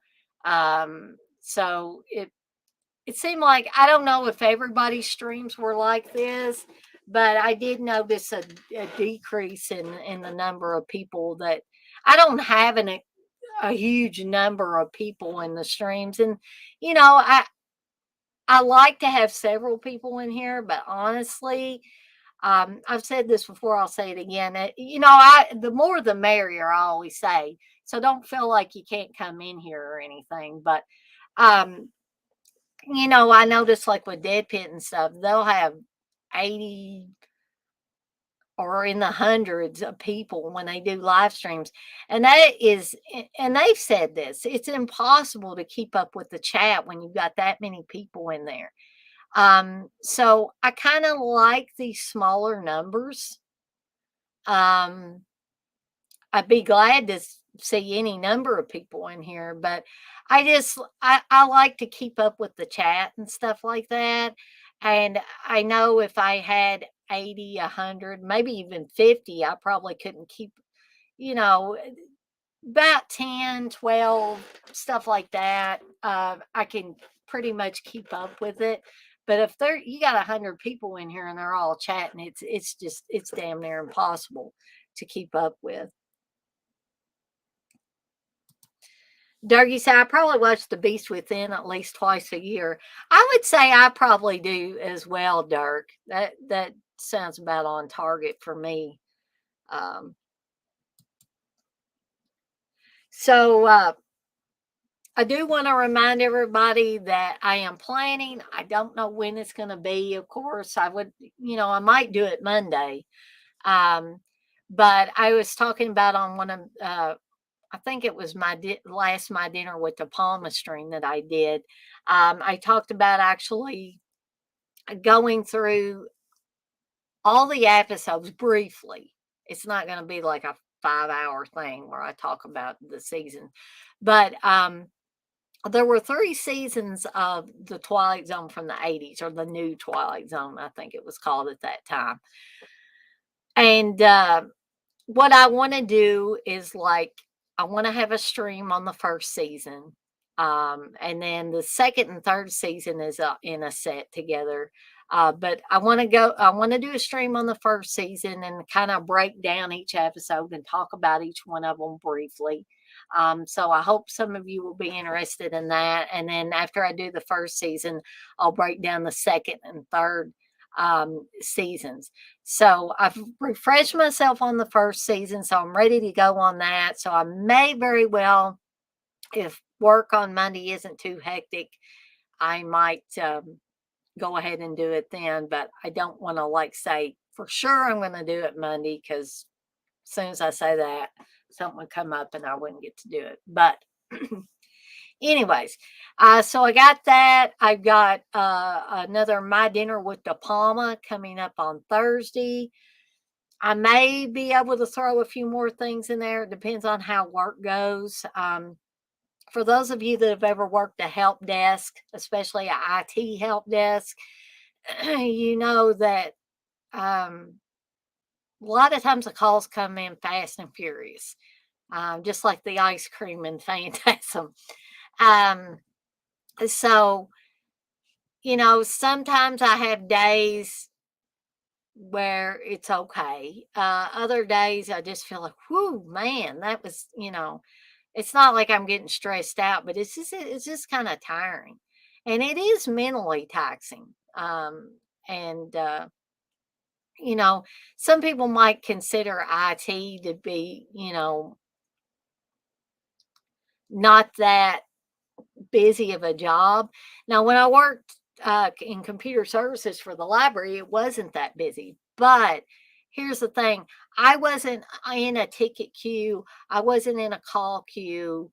I did answer the calls. I was the first line of communication when people called computer services at the library. But the volume of calls was not that large. Um, Stockyards, I will talk about them real briefly. I don't work for them anymore, don't want to work for them anymore. But the volume of calls and tickets and emails and all of that business was a lot more than the library. It was kind of like culture shock there. It was like getting hit in the face with cold water. But I wouldn't have quit that job if I hadn't been screwed over like I was. So Smile Doctors has a high volume of calls, and whereas Stockyards would allow us to have them go to voicemail, they don't really like us to do that at Smile Doctors. They like us, at least 2 people to be in the talk desk queue at all times to take calls. Um, so, you have to be responsible for those calls. You have to work your tickets you've already got. So sometimes it can get a little hectic, but it's not bad. It's just busy.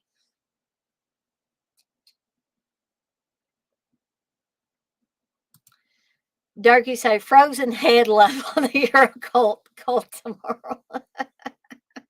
Exactly, Dirk.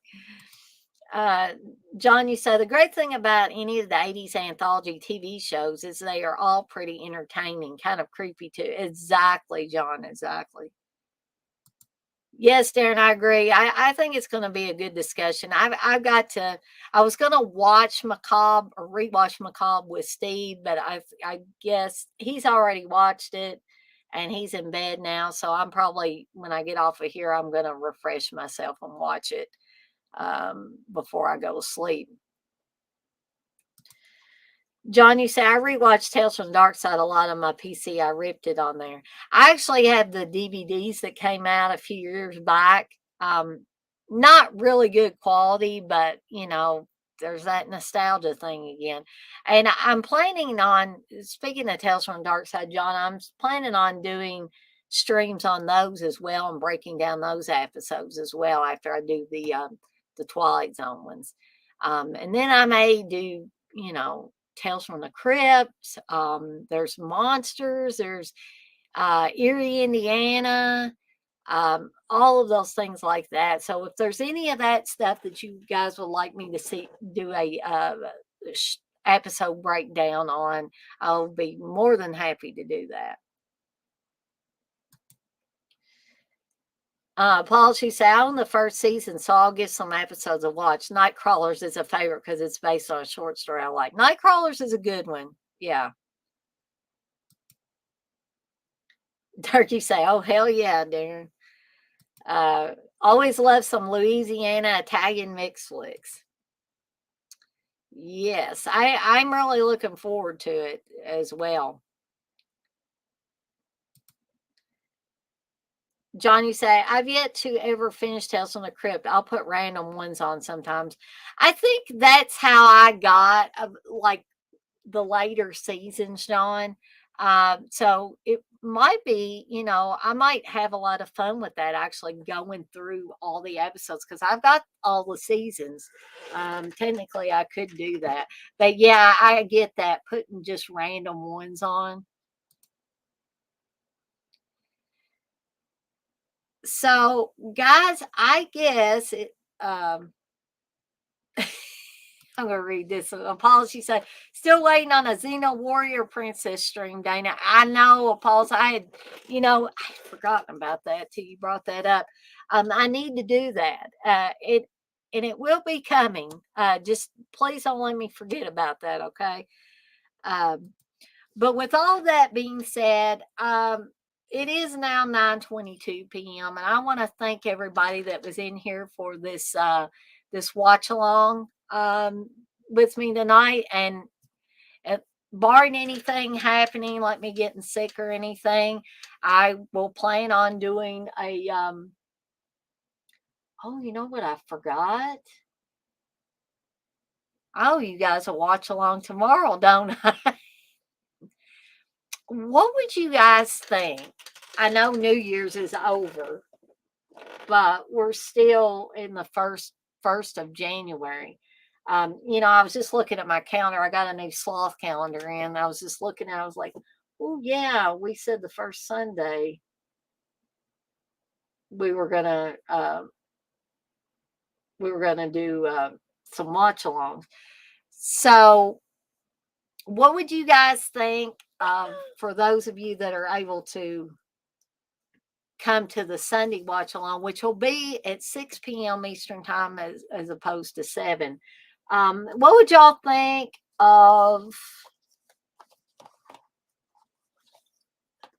doing one on Ghost Keeper? Can everybody, that would be interested in that? Do you think you could get a version of Ghost Keeper to watch? Because, I think that would be a fun one.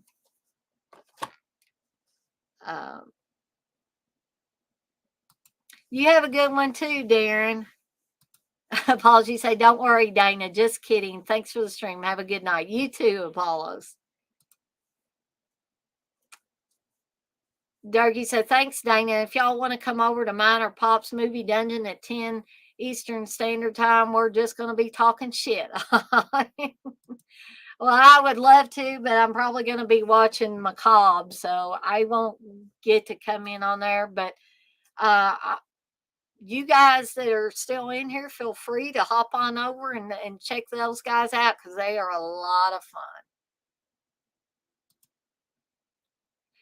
Later, John, you say you're going to get some sleep. I don't blame you. Hopefully, I'll be getting some sleep soon too, as well. So, unless I hear a big dissension in the ranks or anything, you guys will get a bonus watch along for Ghost Keeper tomorrow at 6 p.m. Eastern Time. So, anybody that wants to join in on that, come on, come on, and we'll have fun. You are welcome, Dirk. So, with all of that being said, guys, I am going to skedaddle on out of here for the night, and I will see everyone on the flip side. You guys have a good night now.